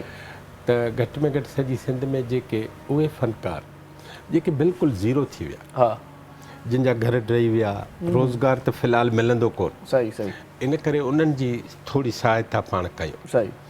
पोइ असां पहिरियों उमरकोट पोइ वरी हेॾां दादू मोरो खैरपुर सखर लाड़काणो। अच्छा। पोइ वरी असां वियासीं कुबे सईद खान। सही। कुबे सईद खान खां बि अॻियां वियासीं कच्ची पुल। कच्ची पुल सम्झो बॉर्डर आहे सही सिंध बलूचिस्तान जो जिते फ्लड प्रोटेक्शन या FP बंद जेको टुटो सही सही उते वियासीं। अच्छा। अवां सम्झो त जेको मोटरवे कच्ची पुल ताईं उहो मीरो ख़ान जे ठूफ चोसूल खां शुरू थो थिए 32 किलोमीटर। इरशाद मुंहिंजा भाउ ॿई किनारा खटो उबियूं ओहो माण्हू आसरे में किथे टेंट अच्छा किथे उस ओहो किथे अंग उघाड़ा नंढड़ा ॿारड़ा। ओहो जुती त 95% औरतुनि मर्दनि ॿारनि खे कान्हे। अच्छा। ऐं गर्मी कहर जी हा ऐं PDA में ऐं जेको NDA में इन्हनि जेके टेंट ॾिना आहिनि ही डॉक्टर साहिबा वेठी आहे ब्लैक कलर जा टेंट ॾिना अथऊं। मां डॉक्टर आहियां। ब्लैक ते रहंदो मच्छर ईंदा आहिनि। ब्लैक ते हिकु मच्छर ईंदा ॿियो ब्लैक गर्मी अंदरि जज़ब करे मोकिलींदो। सही सही। अच्छा टेंट गर्मी ॿाहिरि रिपेल कंदा धिकींदा। सही सही सही। हाणे पोइ उते छा थियो आहे माना कहर ते कहर आयो त कहर ते कहर। सही। ऐं उहो NDA में PDA में जा जेके कारा टेंट आहिनि हाणे वरी माण्हुनि उन ते अछूं चादरूं वरी माण्हुनि खां घुरणु शुरू कयो भाउ हिन टेंट जे लाइ चादर ॾे। ओहो अच्छा ठीकु आहे। सही। माना पंहिंजे लाइ पहिरियां वठणु मजबूर आहे टेंट लाइ बि चादर। सिंध गवर्नमेंट जे नाले सां जेके टेंट आहिनि उहे अच्छा आहिनि। सही। जेके प्राइम मिनिस्टर जे नाले सां टेंट आहिनि उहे अच्छा आहिनि। सही। सभ खां वधीक टेंट जेके हुआ उहे NGOs जा हुआ। अच्छा चीन ऐं तुर्की वारनि इन्हनि बि टेंट मोकिलिया उहे कहिड़े माना खाते में काॾे उहे चवनि था एयरपोर्ट ॾाढा सुठा असां ॾिठासीं पिए त सोशल मीडिया ते फोटोज़ ॾाढा भला थोरा ॾिठा मूं त चयो त ईअं माना बेंगलोर नंढो मिनी बेंगलोर पियो लॻे अंदरि माना वॾी कुशादी सहूलियत। असल में काॾे एॾा ज़बरदस्त टेंट हुया। त मूंखे हिकिड़े इंतिहाई अहम ऑफिसर ॿुधायो जी त टोटल 626 जहाज़ आया आहिनि। अच्छा 626 जहाज़ वॾी वॾो तादाद आहे वॾो अंग आहे। ठीकु आहे जी 626 जहाज़ उन मां सिंध में जेके जहाज़ हिते आया उहे 214 आया। अच्छा 214 जहाज़नि में जॾहिं जहाज़ रिसीव कबो न जी साईं तव्हां आयो साईं माल आयो आहे तव्हांजो हा मां वरी पोइ रिसीव करे तव्हां ही शयूं हा सही। मूं रिसीव कयो जीअं सही कई त मूंखे चयूं तव्हां हलो असां माल खणाए अचूं था। अच्छा हा माल खणाए हलिया विया। माल खणाए हलिया विया। सिंध गवर्नमेंट उते ई पई आहे। अच्छा हा सही। ही चई नथा सघनि ॿुधाए नथा सघनि। अच्छा सो माल कन्वर्ट वञी पहुतो। अच्छा उहो बि माल कन्वर्ट हुजणु बि खपे। सही सही। हिकिड़ी कॉल अची वई आहे साईं ख़बर न आहे मालिकनि जी अलाए कंहिंजी आहे। जी अस्सलाम वालेकुम। वालेकुम सलाम साईं। साईं केरु पिया ॻाल्हायो? साईं मनता साईं वॾी महिरबानी लख थोरा साईं पुराणा संगती आहियो छा चवणु चाहींदव छा इलाइक़े जी सूरत हाल आहे? साईं इलाइक़े में असांजो कुझु मुकमिल घर बि थो पाणी ॿाहिरि आहे ढाका जो तहसील मुकमिल तबाह लॻा पिया आहिनि हिते मच्छर जो आदान तमामु घणो वधी वियो आहे बाक़ाइदे मलेरिया बीमारी ज़ाहिरा बीमारी पाणी वधी वई घर हे सिंध सूरन में साईं सिंध सूरन में बस एतिरो ई बैलेंस हुयो हुनजे मोबाइल में जेको हमरा ॻाल्हि पंहिंजी करे वियो हा ॿियो तव्हांजो नंबर हुन सां मैच न कंदो हूंदो न जेको पैकेज में हुजे हीअं बि थींदो अथव साईं अचानक माण्हू खे अच्छा वरी ॿियो वरी ईअं बि थींदो आहे त नंबर साॻियो त नेटवर्क चेंज हूंदो अथव इरशाद जी साईं नंबर साॻियो ऐं नेटवर्क चेंज सां बि प्रॉब्लम त थींदो न। माण्हू सम्झंदो आहे त मुंहिंजो ई नेटवर्क आहे हा, हूंदो वरी न आहे। हमरा चवंदो यार मां कन्वर्ट करायो पोइ जिते वरी कन्वर्ट करायो त अॻियां वरी उन नेटवर्क ते बि बीह न सघंदो आहे। सही ॻाल्हि आहे सही ॻाल्हि आहे अच्छा कई वरी अहिड़ा बि दोस्त आहिनि संगती थोरी भोग ठका बि हुजे परेशान कया यार बोर्ड मुतासिरनि जी सहायता पंहिंजी जॻह ते ॾाढा उहे बि परेशान आहिनि ऐं कोई ॿियो टीवी ॾिसे थो हिकिड़ी त- त इरशाद तो वेठो आहे हिते जी आउं सम्झां थो त मुसीबत ऐं तबाहियुनि में जी असांखे उमेद ऐं हौसले वारियूं ॻाल्हियूं बि ॿुधाइणु सही खपनि। सही हा बिल्कुलु सही था चओ हा मिसाल आदत बि ॾिजे मिसाल मेड़ जा माण्हू न सही ख़ैरपुर जा माण्हू जी तव्हां सोचो सही त ख़ैरपुर नाथन शाह जॾहिं ॿुॾी पियो त सॼे शहर फ़ैसिलो कयो हा त औरतूं ऐं ॿार निकिरी वञनि। सही सही असां हिते आहियूं सही ॿिनि सबबनि जे करे वेठा हा तकड़ में सामान न पिया कढी सघिया ॿियो चवनि पिया हूंदासीं धणी हूंदो त धण जो ख़्यालु कंदो सही सही माल बि कढी न पिए सघिया। बिल्कुलु उन त साईं पंहिंजा सीना माना ॾेई छॾिया त बाबा बंदि मेड़ वारनि वरी बंद ते सुम्ही हा ऐं उहो असां वियतनामी इनकलाब जूं कहाणियूं पढ़ंदा हुआसीं उहे असां ॾिठो सरकार मशीनूं ॾिनियूं MP चकर हणणु आयो पे MP पंहिंजा माइट ॾिना मज़दूर ॾिना पैसा ॾिना पर जेको मेड़ जे माण्हुनि कमु कयो उहे न हुजनि हा त इहे MP ऐं मशीनूं कुझु न करे सघनि। सही सही तव्हां सोचो त रिंग बंदि आहे मेड़ में सही उहो 12 किलोमीटर हिननि ॾिनो आहे सही 12 किलोमीटर वॾो उहो सॼो बंदि असां घुमिया आहियूं। सही तव्हां पाणी ॾिसंदव त तव्हां चवंदव ॼण तव्हां समुंड जे किनारे बीठा आहियो पुठियों समुंड आहे सही सही 8-8 फुट। हा हा ऐं हिकिड़ी इम्पॉर्टेंट ॻाल्हि हीअ हुई त सभु कचा घर विया मिसाल हिकिड़ी आरी मशीन हुई उते सना थोरा पाणी जे प्रेशर में हलिया विया जेके ॻरा न उहे उते ई बीठा। अच्छा अच्छा इरशाद सही इन जो मतिलबु आहे माण्हू ॻरो हुजे हा वज़न वारो हुजे हा ॻरो माना त वज़न वारो हुजे सही त उहो बीहजी वेंदो सही जीअं ख़ैरपुर बीठी आहे सही हेॾे ख़ैरपुर मीरस जे हर शहर जे चौधारी पाणी पाणी आहे साईं पाणी पाणी आहे। इहो पाणी लाराइण लाइ अॼु आर्ट्स काउंसिल में इजलास आहे दी नूरुल हुदा शाह ऐं केसर बंगाली जी सदारत में। अच्छा इन ते पाण अञा कचहरी कंदासीं नहीं डॉक्टर साहब असां गए डॉक्टर साहब मुझे बताएं कि डेंगू से बचाव की वजह से तो बहुत सारी बातें हम सुनते हैं प्रॉपर क्या करना चाहिए कोई इसकी ट्रीटमेंट भी है कोई दवाई शवाइयाँ भी हैं या हो जाए तो बस बंदा फिर बेबस हो जाता है। बिस्मिल्लाहिर्रहमानिर्रहीम। सबसे पहले तो ये जैसे आप लोग सैलाब के मुतालिक बात कर रहे सही। हैं देखिए ये जिंदा कौमों की निशानी है कि उन पे डिजास्टर्स आते हैं सही। और फिर वो दोबारा खड़ी हो जाती हैं। सही। अगर आप पीछे हिस्ट्री देखें बड़े बड़े कंट्रीज की आप देखें कि सारे प्रॉब्लम्स आते हैं लेकिन जिंदा कौमें दोबारा से उसी तरह मतलब खड़े हो जाते हैं जैसे पहले थे बल्कि उससे ज़्यादा ताकत से खड़े हो जाते हैं। अभी इस वक्त वक्त जो है वो ये है कि हम ये ना सोचें कि क्या हुआ कैसे हुआ और क्यों हो रहा है। अब हमारा वक्त ये है कि हमने आगे क्या करना है। सही बात और है। इसमें जैसे आप लोग जिसमें जो भी जिस लेवल का बंदा है उसको अपना हिस्सा डालना है। तो अब हम लोग भी जैसे हमारा है डॉक्टर्स का है हमारा आर्मी बैकग्राउंड है हम लोग बात करते हैं हमें बचपन में सिर्फ एक बात सिखाई जाती थी कि आप ना तो डॉक्टर हैं ना इंजीनियर हैं आप क्या है मज़दूर भी हम इसके दहकान भी हम इसके अल्लाह की रज़ा से हैं निगहबान भी हम इसके।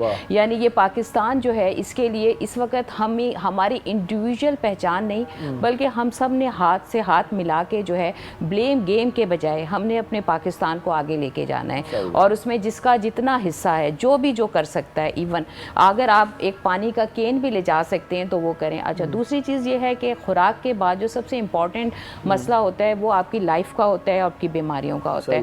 अब ये जो हमारे यहाँ प्रॉब्लम हुआ है, अब आप ये देखें कितनी बड़ी आप मिकदार में पानी खड़ा है, अब उस पानी को मतलब निकालने के लिए भी एक टाइम चाहिए, लेकिन उसके साथ साथ जो वाटर बाउंड डिजीज़ हो रही हैं उसको भी हमें कंट्रोल करना है। उसके लिए बहुत सारी NGOs हैं, गवर्नमेंट है, इवन के वाटर बाउंड में अब गवर्नमेंट ने कितने बड़े पैमाने पे पानी साफ़ करने वाली गोलियां भी तकसीम की हैं। अब कुछ अवेयरनेस भी नहीं थी लोगों को अवेयरनेस भी दी गई कि किस तरह से आपने पानी इस्तेमाल करना है। और सेकंड ये कि इतने बड़े एरिया में डेंगू से बचने के लिए आप जो है उनको इतने मच्छरदानियाँ इतनी बड़ी तादाद में कहाँ से प्रोवाइड करेंगे। उसके अलावा ये कि क्रीम, लोशन, ये सारी, लेकिन उसके अलावा हम लोगों ने लोगों को ये अवेयरनेस दी है कि अगर आप देसी तरीके से जैसे धुआं कर दें, धुएँ से भी ऐसा होता है कि मच्छर नहीं आते, ऑयल वगैरह कुछ अपनी बॉडी पे लगा के रखें। जलेबी में न कुली जीवन मां त कल टोडियूं हिकिड़ी मच्छरनि जी जलेबी सिंधीअ में चऊं न के हाँ मेट जंहिंखे चऊं जलेबी चवंदा हाँ जलेबी चवंदा आहिनि। उहा जो ॿारी त मच्छर हुन जे मथां वेठो हाँ चौकीदारी पे के त मार्केट में इहे शयूं नकुली त माण्हू करे हर चीज़ नकली बिल्कुल मिले। बिल्कुल, लेकिन ये है अच्छा दूसरी चीज़ ये है कि जब आप इस तरह की डेंगू से डेंगू का क्या है, डेंगू है लोग ये कहते हैं कि दिन का मच्छर है, ठीक है आप दिन में प्रोटेक्शन करें, लोग गलत अवेयरनेस दे रहे हैं कि दिन का मच्छर, लेकिन रात में हमें मलेरिया के मच्छर से बचना है। मच्छर से एटलीस्ट हमें जो है डेंगू से बचना है, मलेरिया से बचना है। सबसे इसकी इंपॉर्टेंट चीज़ क्या है, प्रिवेंशन, यानी आपने एहतियात करनी है, आपने मच्छर से बचना है, उस एटमॉस्फेयर को एहतियात क्या बरतनी चाहिए, इस पे बात करेंगे कंटिन्यू। आपसे एक अच्छा सा सॉन्ग सुन लेते हैं। साईं शीरा दावा हाणे दी त तव्हां ॾिया छा था ॿुधायो पहिरियां भला? शुरुआत सूफ़ी कलाम का दुआ भी है। वाह वाह मुझे मुर्शिद साईं जो कलाम ॿुधाईंदा आहिनि।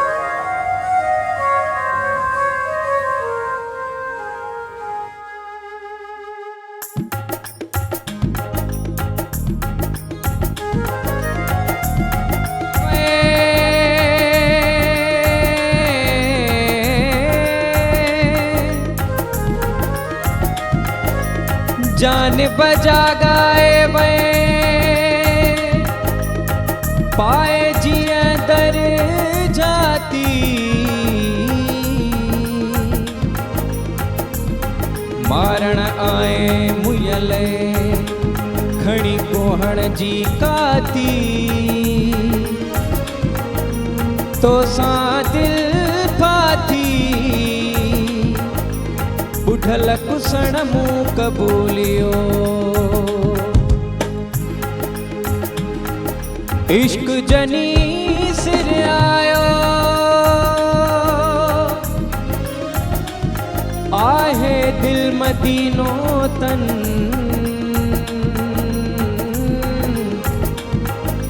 जिक्र जाती जो कजो था मन में मातम कन बुढ़ल काबे की न वञन आहे जुस्यो जामियो जन जो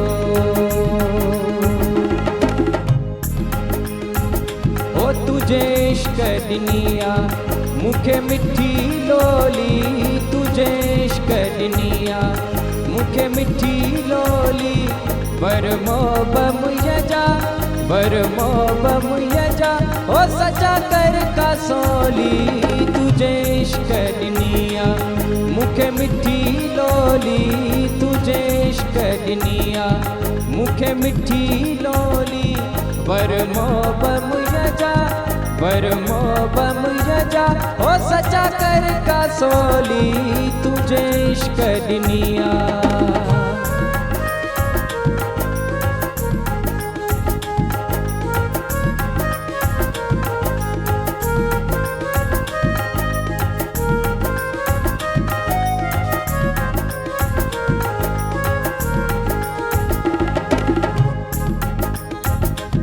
तुझो मोह बमायारू मोह घणा माडे पिरी पाण तू सुञाण ॾिसना साडे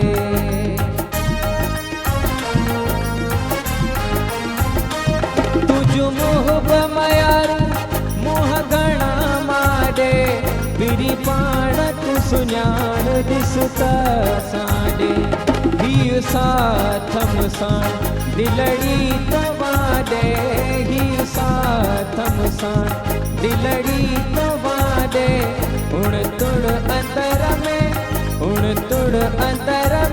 ओ हीअड़े में होली तुझे इश्क ॾिनिया मूंखे मिठी लोली तुझे इश्क ॾिनिया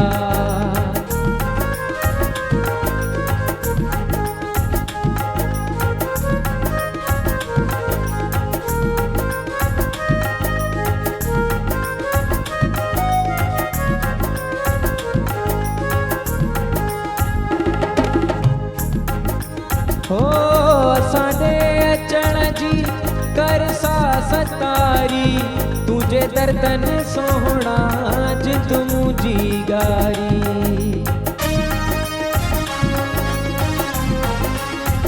हो असांजे अचण जी कर का सतारी तुझे दर्दन सोहणा जित मुंहिंजी गारी हीउ साथम साण दिलड़ी तव्हां ॾे हीउ साथम साण दिलड़ी तव्हां ॾे अठई पर अंदर में ओ हीअड़े में होली तुझे इश्क ॾिनिया मूंखे मिठी लोली तुझे इश्क ॾिनिया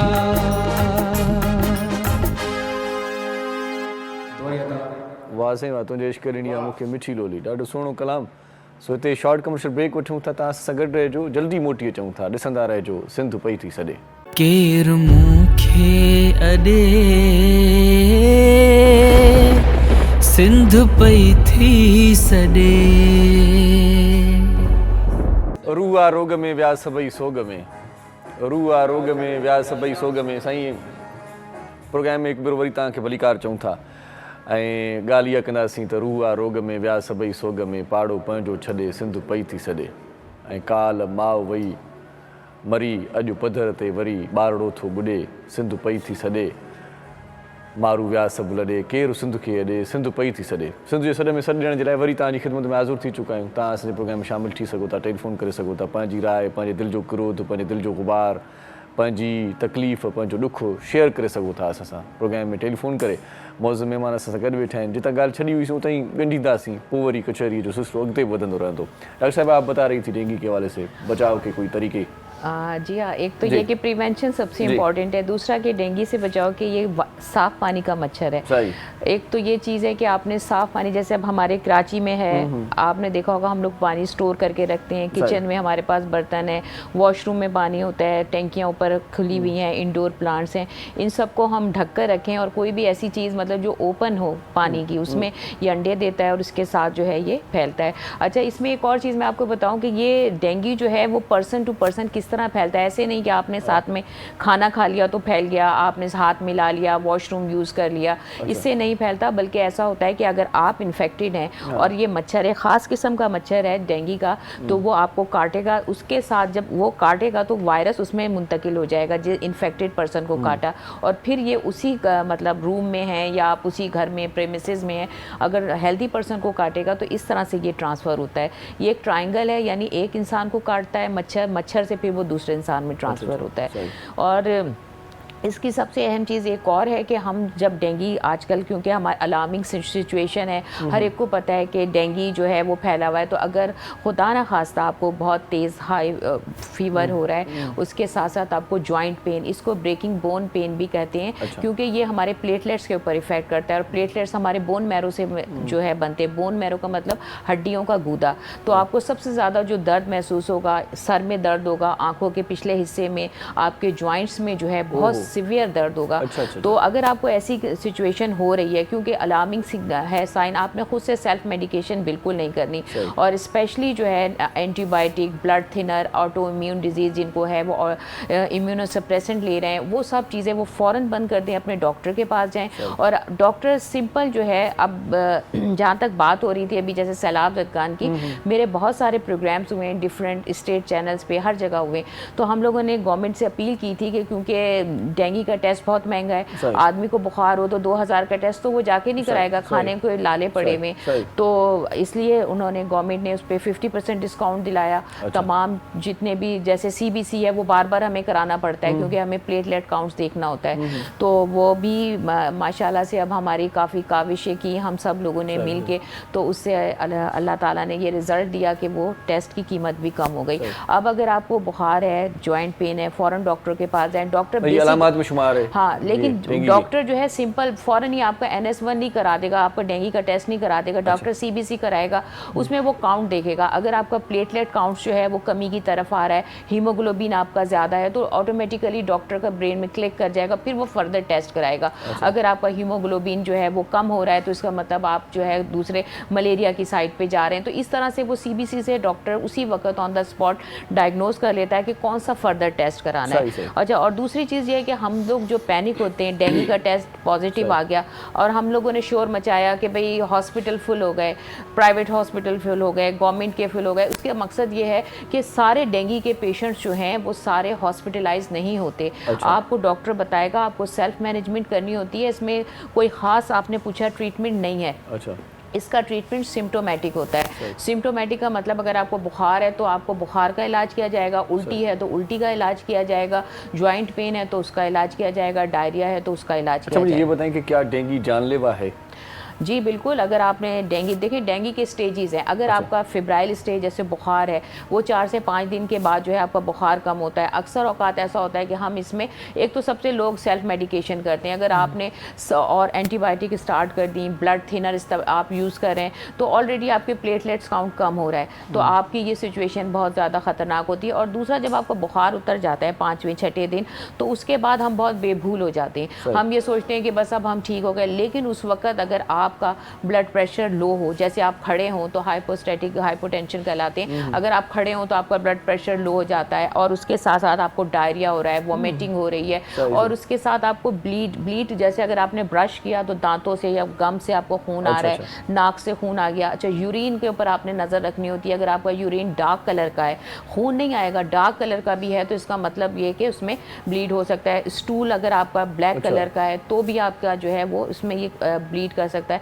तो वो जो सिचुएशन है वो उसको हम डेंगू शॉक भी कहते हैं और ये जो क्रिटिकल स्टेज कहलाती है, ये सेकंड स्टेज होती है। और इस स्टेज में हमें फ़ौरन अपने डॉक्टर को रिपोर्ट करनी चाहिए क्योंकि इसमें फिर आपकी लीकिंग शुरू हो जाती है, आपको ब्लीड होना शुरू हो जाता है, आपके विसरा डैमेज होना शुरू हो जाते हैं। अभी एक और जगह हम लोग डिस्कस कर रहे थे, हमारी एक कॉन्फ्रेंस हुई थी, उसमें एक रेडियोलॉजिस्ट भी थे। रेडियोलॉजिस्ट ये बता रहे थे कि इसमें हम मिस कर जाते हैं चेस्ट एक्सरे। चेस्ट एक्सरे में अब जो है वो कह रहे हैं 50% पेशेंट हमें ऐसे मिले हैं जिससे आपके लंग्स के गिर्द पानी भी खड़ा हो जाता है, यानी ये सेकेंड स्टेज में पेट में पानी भरेगा, लंग्स में पानी भरेगा। तो ये सारी सिचुएशंस जो हैं वो लाइफ थ्रेटनिंग होती है। सही वो डेंगू की सिंधी में छा चऊं? डेंगू नालो आहे न? न माना मलेरिया जो माना पी आहे या उनजी माउ आहे, छा आहे? न ही मलेरिया जो अॻु जाओ आहे, ख़बर पोइ पई। हिन खां हिकिड़ो सवाल पुछां मां। हाँ पुछाइयो। ये बारिश का जो पानी है पूरे सूबे में जी, ये गंदा है जी। इसमें डेंगू होगा? देखिए डेंगू का ये है कि डेंगू साफ और खड़े पानी में होता है। अब जैसे बारिश हुई साफ पानी उस वक्त अच्छा, लेकिन जैसे अब एक पर्सन इन्फेक्टेड हो गया, अब आप क्राउडेड एरिया में रह रहे हैं तो मच्छर ने क्या करा, आपको काटा, उसके बाद सेकंड क्राउडेड एरिया ना, तो इस तरह पूरे एरिया में कंटेमिनेशन होती है। दूसरी चीज़, जो पानी खड़ा हुआ है या जो बहुत अरसे से, तो उस पर ग्रो करते हैं मलेरिया के मच्छर। मैं डेंगू का पूछ रहा हूँ कि बारिश के गंदे पानी पे डेंगू होगा या नहीं? देख, गंदे पानी में नहीं होगा, लेकिन जब बारिश होती है ना जी, जब बारिश होती है उस वक्त तो साफ पूल का पानी खड़ा हुआ है। बोर्ड मुताबिक खतरे का खाली है। हिकड़ी गाल दूसरी ये हमें बात बताएं कि मुझे डेंगू हो गया जी, मुझसे कैसे फैलेगा? आपसे इस तरह फैलेगा कि अगर एक खास किस्म का जो मच्छर है, खास किस्म का जो अरवा फैमिली से ये मच्छर होता है, एडीज मच्छर, ये अगर आपको काटेगा तो ऑटोमेटिकली वो वायरस उसके अंदर चला जाएगा और उसके अंदर वो वायरस नहीं, अब मुझ में डेंगू है जी, मैं इधर बैठा हूँ, किस किस पे असर होगा? नहीं, आप बैठे हैं, आपसे किसी को असर नहीं होगा जब तक आपको मच्छर ना काटे। नहीं, मुझ में डेंगी है। हो चुका है डॉक्टर साहब को। हाँ, ये कह रहे हैं कि फर्ज करें अब आप कह रहे हैं कि फिर कोई दूसरा मच्छर आए मुझे काटेगा तो खुद मच्छर भी इन्फेक्टेड हो जाएगा। अच्छा, आप इस पॉइंट से बात करें ना, आपको हो चुका है, इसका मतलब ये कि डेंगू की 4 टाइप्स हैं। आप मैडम बात सुने ना, हाँ। मुझे डेंगू अब है। हाँ। अब बताएं, इधर जो 8 लोग बैठे हैं जी, उनको डेंगू शिफ्ट होगा? डेंगू उस सूरत में शिफ्ट होगा अगर आपको वो मॉस्किटो अरवा फैमिली का जो एडिस मच्छर है, अगर वो आपको काटता है और फिर वो काटने के बाद इन्हें काटेगा तो फिर मच्छर वही मच्छर जेके नहीं फिरे थो। इहा ॻाल्हि सम्झो, मूंखे डेंगी आहे, जे मच्छर मूंखे खाधो त उहो मच्छर बि इन्फेक्टेड थी वेंदो, उनखे बि डेंगी थी वेंदी अरवा खे। सही सही। उहो पोइ जे शेख साहब खे लॻो या मीराली खे लॻो त मरी मार शेख खे लगे तो भलो आहे। अच्छा, इसमें एक और चीज़ मैं बताऊं, डेंगू की 4 टाइप्स हैं। डेंगू 1, 2, 3, 4 जो है ना इसके वायरस है। अगर आपको एक वायरस से लोगों के जहन में ये हमें एक दफ़ा डेंगू हो गया तो शायद अब दोबारा नहीं होगा, तो वो आप एक जो स्पीशीज़ है उसकी, उससे जो है वो आप रेजिस्टेंट हो जाते हैं, लेकिन बाकी जो 3 जो उसकी है स्पीशीज़ उससे आप जो है वो नहीं। सही। शेख साहब तव्हां ॿुधायो भला इन पासे शिकारपुर में पानी ॾाढो हुयो, ॿेड़ा तरन पिया, छा सूरत हाल आहे? शिकारपुर में पानी 3 क़िस्म थी वियो आहे, जेको बीठो आहे माना वो 3 रंग बदलाए चुको आहे, पानी नितो न आहे, 3 रंग बदलाए चुको आहे।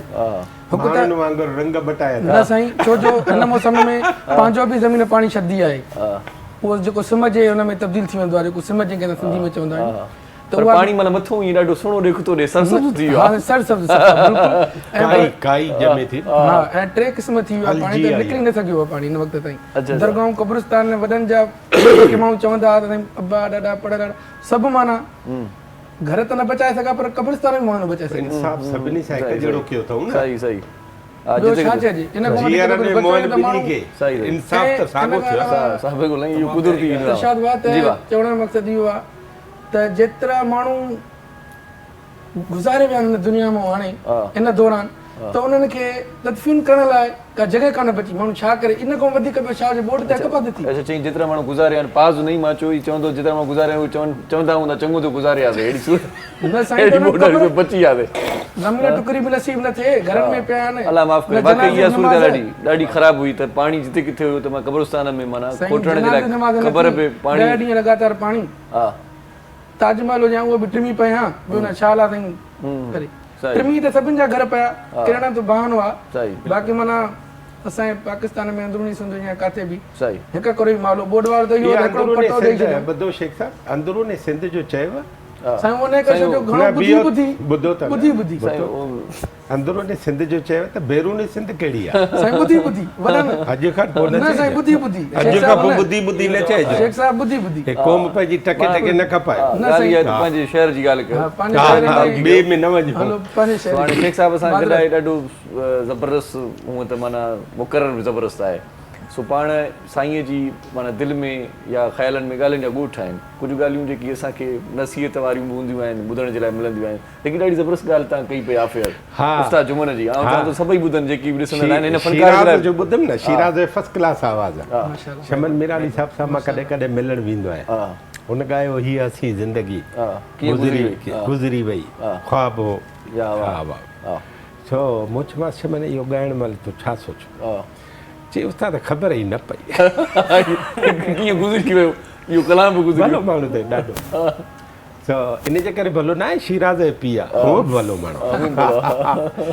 सो अयूब खोसो, शिराज़ ऐं ही केसर निज़ामानी टई वेठा, पोइ ख़बरूं वेठा कयो। शमन ऐं अयूब खोसो। हा, पोइ टिनी वरी सोचियो त पार्टी कठायूं। हाणे ॻाइण ऐं फनकार पार्टी वेठा ठाहिनि, मूं चयो हीअ क़ौम वई हली, मूं चयो भाउ तव्हां हिन कम में न पओ, जेके आहिनि से हुजनि। हा, ख़ैर शिराज़ जी ही कलाम ॿुधी या जंहिंखे दुआ थो चए, आवाज़ त भलो आहे। मूंखे उस्ताद जुमन यादि आयो। उस्ताद जुमन खे लियारी में कंहिं माण्हू हलंदे चयो, उस्ताद खे नवां कलाम बि ॻाए। सदाईं उहे साॻा तूं ॿुधाए, सदाईं साॻा तूं घर में फिल्म उहे साॻा जी। उस्ताद जुमन सिधो गाॾी ते चढ़ी लारी ते हैदराबाद पहुतो। जीजी ज़रीना खे चई हीअं तानो मिलियो आहे जीजी। चई त पोइ जीजी ज़रीना बलोच वरी पलीअ साहिब सां मिलायुसि त लियारीअ मां तानो खणी आयो छा कयूं सो पलीअ साहिब हुनखे शाइरी ॾिनी त हीअ शाइरी अवल पढ़ ऐं हिन जी कंपोज़िंग तयारु कर सो हाणे वेठो मानी जो वक़फ़ो थियो पुछुसि वॾे त ॾे ख़बर शाइरी पढ़ी चई पढ़ियमि चई धुन ठाही चई निकिरी थी वञे निकिरी थी वञे सो शाम थी राति थी पोइ पलीअ साहिब हे वेठा धुनूं ठाहिण हलला हलला हलला हलला पलीअ साहिब खे निंड अची वई सो फजर जो ओचितो रड़ कई उस्ताद जुमन साईं अची वई गुज़री पियो वञे अची वई सो यार साॾी तूं आतिश लाई आहे असल ॻाल्हि छा आहे त जेका महिनत खपे न सही महिनत बि खपे नवाण बि खपे तूं टिकटाकर जो माण्हू आहीं न तूं वीलाग जो माण्हू आहीं ऐं ही ॿ टे तोखे कुंभार मिलिया त घणे छॾींदई ऐं ॿ टे लोहार वाह जो सञे छॾींदई सञे त सोन थियो हा तूं सपड़ाऊं सेकिड़ो सो मुंहिंजो पंहिंजो ख़्यालु हीअ आहे त नवां गीत इमदाद हुसैनी जा कमर शहबाज़ जा शाह जूं की वायूं नए सिर नए नमूने ॻाए भला राहत फ़तेह अली आबदा ॻाइनि था ॿिए नमूने छो था लॻनि चेंज आहे न चेंज कयो ऐं पुराणो रिदम हाणे छॾियो उन पुराणे मां सिखी पुराणे खे नओं कजे वारो चकर कयो हाणे कुझु ॿुधूंसि भला वरी छा ख़्यालु आहे बिस्मिल्लाह साईं वाह वाह कजो दुनिया भली सवयार करे असां हिकिड़ो यार बणायो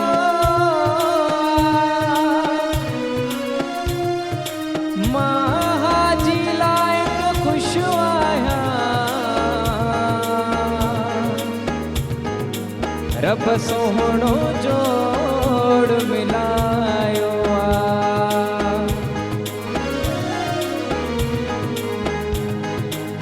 माण्हू भले सभु यार कनि पंहिंजो हिकिड़ो ई यारा माण्हू भले सभु यार कनि पंहिंजो हिकिड़ो ई यारा हिन खे दिलि ॾियणु हुन खे दिलि ॾियणु हिन खे दिलि ॾियणु हुन खे दिलि ॾियणु इहो हूंदो कारोबार आहे पंहिंजो हिकिड़ो ई यारा माण्हू भले सभु यार कनि पंहिंजो हिकिड़ो ई यारा माण्हू भले सभु यार कनि पंहिंजो हिकिड़ो ई यारा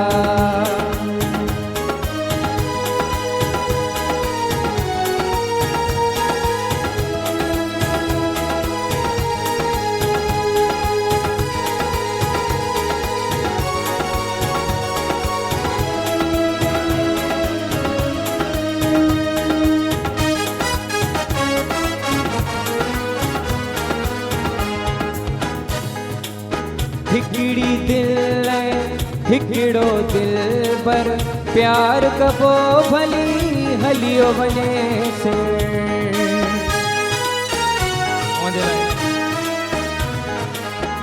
हिकिड़ी दिल हिकिड़ो दिल पर प्यार कबो भली हलियो वञे सिर भली को चाहे मूंखे ठाकुर पाए मूंखे भली को चाहे मूंखे ठाकुर पाए मूंखे न हाणे निकारो आहे पंहिंजो हिकिड़ो ई यारा माण्हू भले सभु यार कनि पंहिंजो हिकिड़ो ई यारा माण्हू भले सभु यार कनि पंहिंजो हिकिड़ो ई यारा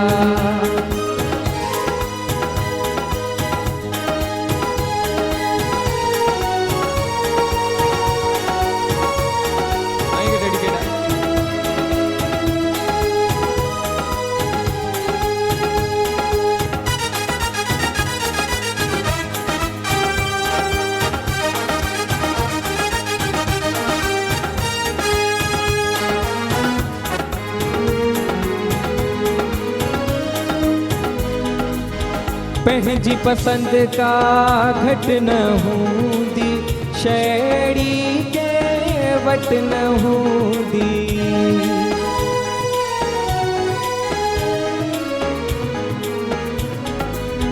पंहिंजी पसंद का घट न हूंदी शैड़ी के वट न हूंदी सोहणन जो नका जानी लखन में हिक्का जानी सोहणन जो नका जानी लखन में हिक्का जानी माण्हू वॾो मज़ेदार आ पंहिंजो हिकिड़ो ई यार आ माण्हू भले सभु यार कनि पंहिंजो हिकिड़ो ई यार आ माण्हू भले सभु यार कनि पंहिंजो हिकिड़ो ई यार आ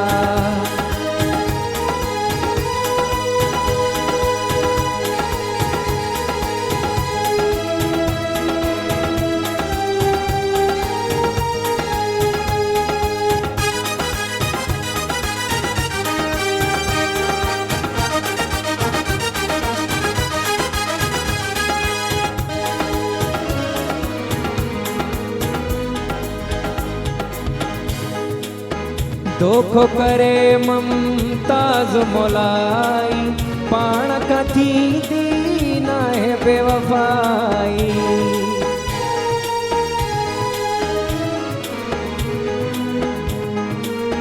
धोखो करे ममताज मोलाई पाण खां थींदी नाहे बेवफ़ाई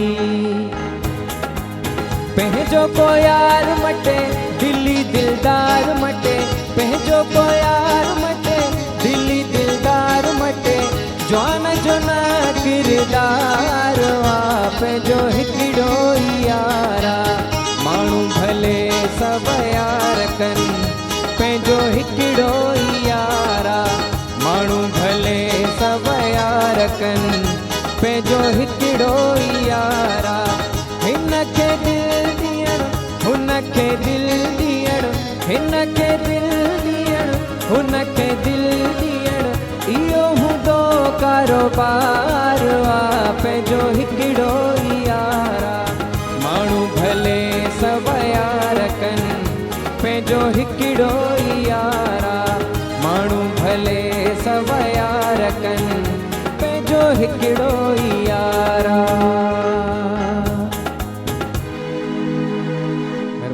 साईं वाह शमन अली मीराली साहिब जो कलाम संदसि पुट जी आवाज़ में ॿुधो माण्हू भली सभु यार कनि पंहिंजो हिकिड़ो ई यार तव्हांजी छा पोज़ीशन आहे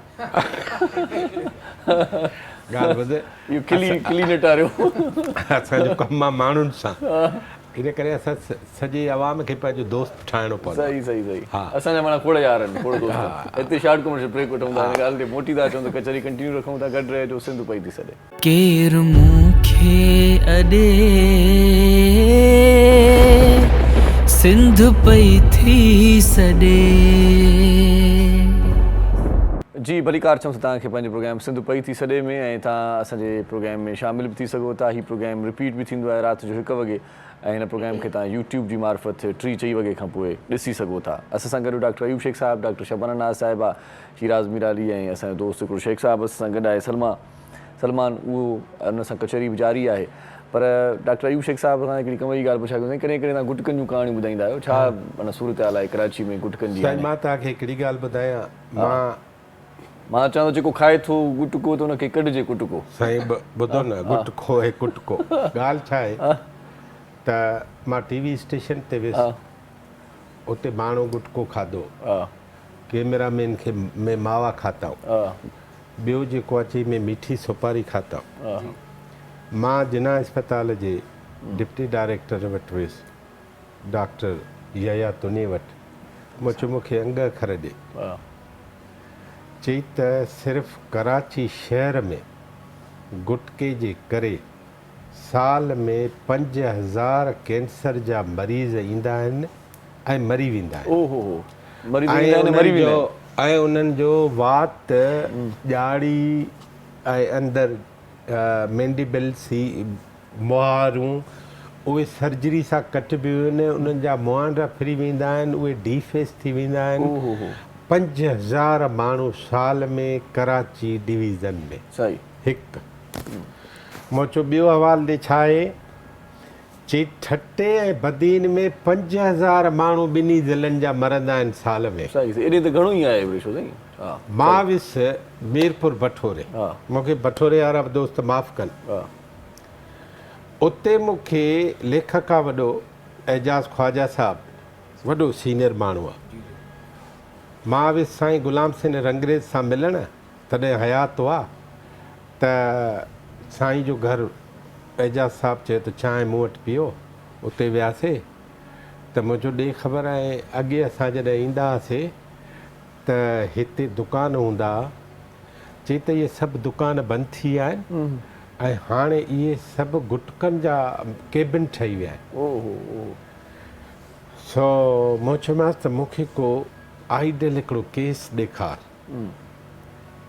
मूंसां हिकिड़ी माई मिलायईं अदड़ वटि अच्छा सो चई त हीअ असांजी माइटाणी आहे पुफीअ जी धीउ आहे सो हिन सां ॻाल्हाए हा मूं चयोमांसि तूं गुटको खाईंदी आदि चई त हा मूं चयो केरु केरु खाईंदो आहे चई पुछ त केरु न खाईंदो आहे सही साईं ठटे वारे पासे नई जावल ॿार खे बि चुप करण जे लाइ वात मूं चयोमांसि छा कयोंदी आहे पोइ चई त असां नओं ॼाओ ॿारु हा 8 महीना उमिरि थींदसि दाणो वात में ॾेई सुम्हारे छॾींदासीं ऐं घर जो कमु कंदासीं ॿार बि पालियूं घर जो कमु बि कयूं मूं चयो पोइ गुटको ख़बर अथई कंदो छा चए भाउ उहो त अलाह जे हथ में आहे मुंहिंजो अलाह गुटको तोखे ॾिनो ख़ुदा इहो बि अलाह ते ॿार मुंहिंजो अलाह ते एॾो वज़न न रखो मां अपील थो कयां तव्हांजे मार्फत तव्हां ॻाल्हि कढी आहे त भठोरे मीरपुर ख़ासि ऐं सामूंडी इलाइक़नि खां वठी कराची ऐं हब में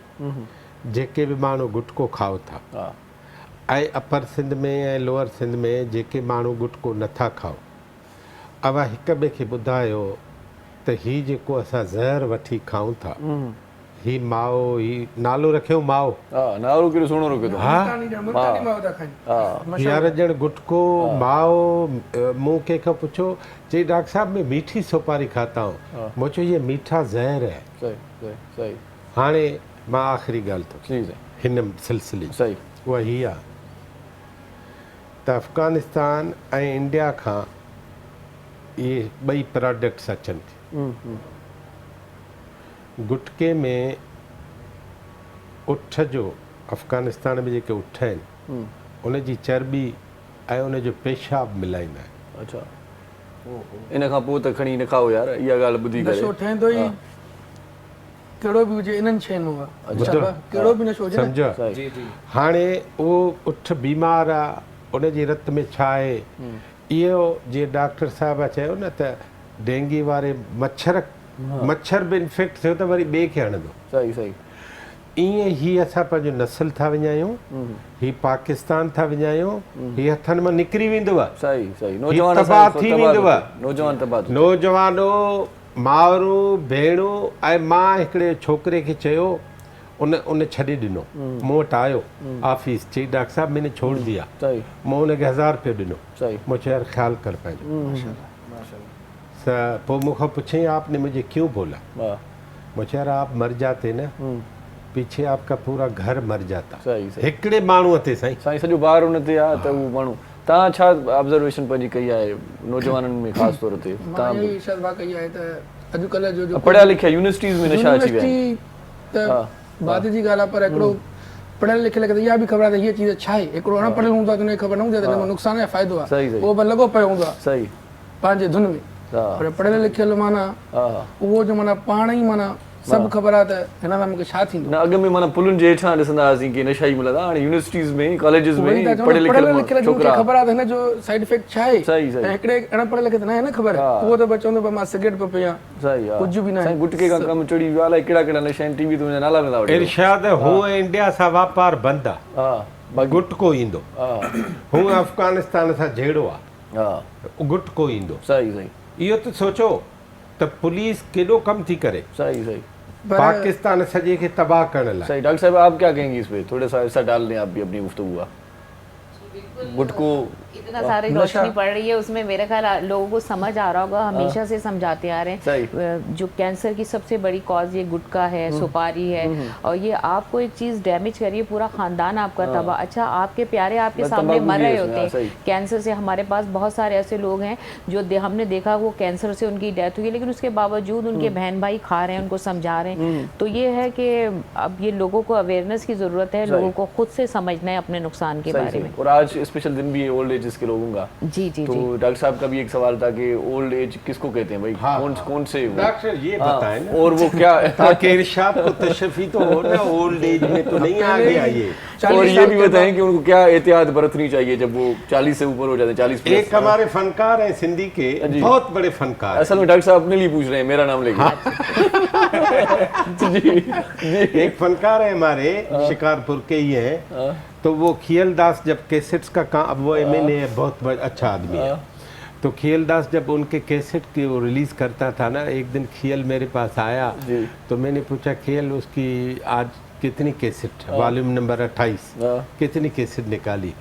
तो कहा डॉक्टर साहब 26 लाख जब कैसेट होते थे, 26 लाख कैसेट उस शिकारपुरी फनकार के निकले थे। वो शिकारपुरी फनकार को मैं जब कहता हूँ ना, उस्ताद आपकी उम्र जो है अब 76 बरस हो गई है, थोड़ी अपने जवानी को छोड़ के, कहा देखो बात सुनो, उम्र पे मैं कोई कंप्रोमाइज़ नहीं करूँगा, मेरी जो 36 है सो है।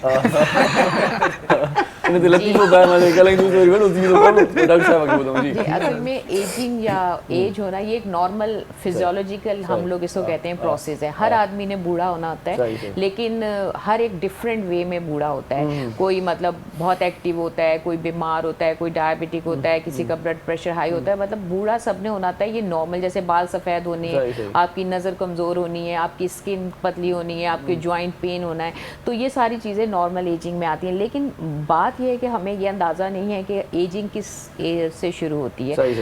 जो डेवलपिंग कंट्री हैं उनमें तो 60 से अबव जो लोग हैं वो ओल्ड एज में आते हैं, और जो डेवलप्ड कंट्री हैं यानी तरक्की याफ्ता मुल्क हैं उसमें 65 उससे ज़्यादा के जो लोग हैं वो एजिंग में आते हैं या ओल्ड एज में आते हैं। अच्छा, इसके हमारे यहाँ बताएं। हाँ देखें, हमारे यहाँ 60 से प्लस। अच्छा, इसमें भी आगे फिर 3 सब ग्रुप हो जाते हैं। 25 साल ओल्ड एज में। नहीं, इसका मतलब है हमारे सारे सियासतदान ओल्ड एज है। नहीं, उस ओल्ड एज में बता रहे, उसमें भी आगे ग्रुप हैं। ओल्ड एज में भी 60 में अगर हम बात करते हैं 65 से 74 तक वो यंगर ओल्ड कहलाते हैं, और फिर 75 से 84 तक नवाज शरीफ इमरान दोनों बच गए। उसका बादल रही ज़मीर में चिया। हाँ, अच्छा सुन लें पूरी बात ताकि लोगों को पता चल जाए। 75 से 84 तक जो है वो मिडल एज का मिडल ओल्ड कहलाते हैं, और 85 प्लस जो है ना वो फिर ओल्डर ओल्ड कहलाते हैं। ये अमर जलील, यूसुफ शाहीन। तो ये आप ये देखें। और अच्छा, ऐसा है कि एज में हम एक खास मेडिकल की ब्रांच है जिसे जेरियाट्रिक्स कहते हैं। जेरियाट्रिक्स का मतलब ये होता है उसमें इलाज नहीं होता, उसमें सोल्यूशन दिया जाता है ओल्ड एज का। इसका मतलब ओल्ड एज में कुछ ऐसी साइन सिम्टम्स होती हैं जिनको हम जेरियाट्रिक सिंड्रोम कहते हैं। जैसे मैंने बताया, बाल सफ़ेद होना, नज़र का कमज़ोर होना, यूरिन इनकंटीनेंस, जॉइंट आपके जो है स्लोनेस ऑफ मूवमेंट, आपकी मूवमेंट स्लो हो जाएंगी, आपके जोड़ प्रॉपर मूव नहीं करेंगे, मुट्ठी जैसे पूरी बंद नहीं होगी, मसल्स वीक होंगे, याददाश्त के ऊपर इफेक्ट होगा, और जो है ये सब बीमारी नहीं कहलाती, इसको हम बुढ़ापे की अलामात या इसको जेरियाट्रिक सिंड्रोम कहते हैं। और मेडिकली इसको जो ट्रीट करती है जो मेडिकल की ब्रांच उसको जेरियाट्रिक्स कहते हैं। वो इसमें सोल्यूशन प्रोवाइड करती है। जैसे ज़्यादातर जैसे बूढ़े लोग हैं वो गिर जाते हैं, तो उसे गिरने का जो सोल्यूशन क्या है उसका बैलेंस। कंटिन्यू करेंगे कि बूढ़े लोग गिर जाते हैं जी। सो शॉर्ट कमर्शियल ब्रेक ले दो। नड़ी साई वठूं था पोइ वरी करे इन किरल माण्हू जी ॻाल्हि कयूं था त ई किरंदा छो आहिनि। सो ॾिसंदा रहिजो, सिंध पई थी सॾे। केर मूंखे अॾे सिंध पई थी सॾे। जी, वरी तव्हांखे भलीकार चऊं था तव्हांखे पंहिंजे प्रोग्राम सिंध पई थी सॾे में। आख़िरी प्रोग्राम जा लम्हा आहिनि, कचहरी खे सकार तो कंदासीं, ॼाण भी तव्हांखे मुहैया कयूं था, कुछ तफरीह भी हूंदी प्रोग्राम में। सो डॉक्टर साहब आप अपनी बात कंप्लीट करें तो आगे बढ़ते हैं। ओल्ड एजेस की बात हो रही थी। बिल्कुल, क्योंकि अब आपने भी आना है इस एज में, तो इसलिए इस टॉपिक को ज़रा एहतियात से सुने। मैंने सुना लेकिन 2-4 साल लगेंगे अभी आने जी में। तो इसमें ये होता है कि जो सबसे ज़्यादा जो ओल्ड पेशेंट्स हैं आप देखें उसमें हिस्ट्री ऑफ फॉल बहुत है, गिरते हैं, और तो हम लोग क्या कहते हैं उसका सोल्यूशन प्रोवाइड कर दें कि उनका क्यों गिरने की ज़्यादातर वजह क्या है, लैक ऑफ बैलेंस, यानी बैलेंस आउट हो जाता है। बैलेंस क्यों आउट होता है उसकी भी कई वजह है। उसमें सेंसरी जैसे स्टिमुलेशन है, हमारी आई साइट वीक हो जाती है। 5 हमारे सेंसेस है ना जो हमें बैलेंस में रखते हैं, सेंसरी कॉन्टेक्ट, उसमें हमारी विजन है, आई साइट, तो हम उनमें ऐसे बूढ़े लोगों को चश्मा जो है उनकी आई साइट टेस्ट कराएं, उनका चश्मा टेस्ट कराएं। सेकंड हेयरिंग, एक ये जो स्टिमुलेशन है जो हमें बैलेंस देती है ना, वो हेयरिंग, कान से हमारा वेस्टिबुलर सिस्टम है जो हमारा बैलेंस करता है। तो हमें पेशेंट्स की जो बूढ़े लोग हैं उनके कान का हेयरिंग को जो है वो बहुत इंपॉर्टेंट है। दूसरा जो है वो sense of balance and equilibrium जो है, वैसे तो टेस्ट है, ऑल्फेक्शन है, सूंघने की हिस्स, लेकिन सेंस ऑफ बैलेंस यानी उनको बैलेंस, उनकी स्ट्रेट जो है वो उनका पॉस्चर सही रखना, तो ये सारी चीज़ें जो हैं ये नॉर्मल एजिंग में आती हैं। आप देखें गवर्नमेंट में भी, आप देखें जो हमारे रिटायरमेंट की एज है, इसीलिए गवर्नमेंट ने 60 रखी होती है। उसका मतलब ये होता है कि अब जो है वो आप इन पेशेंट्स में जेनेटिक सिंड्रोम्स डेवलप होंगी, अब इनको बहुत ज़्यादा एहतियात की और कंफर्ट की ज़रूरत होती है, क्योंकि जो अर्ली एज ग्रुप है ना, यंगर ओल्ड ग्रुप, उसमें हमारा एम क्या होता है डॉक्टर्स का, प्रिवेंशन ऑफ डिजीज़, उसमें हमें बीमारियों को और इन सिंड्रोम्स को रोकना होता है। अच्छा, बहुत सारे लोग ऐसे भी मैंने देखे हैं जो वक्त से पहले बूढ़े हो जाते हैं, मतलब को डिप्रेशन, स्ट्रेस, कुछ ऐसा कुछ है क्या? जी बिल्कुल, ये अक्सर हम प्रोग्राम्स में एक बात कहते हैं कि जो हमारी हेल्थ है, उम्र बताते हैं वो, लेकिन वो लगते बूढ़े हैं। उसकी रीजन है क्योंकि हेल्थ का क्या मतलब है, health it's a state of mental, physical, spiritual and social wellbeing, not merely the absence of disease.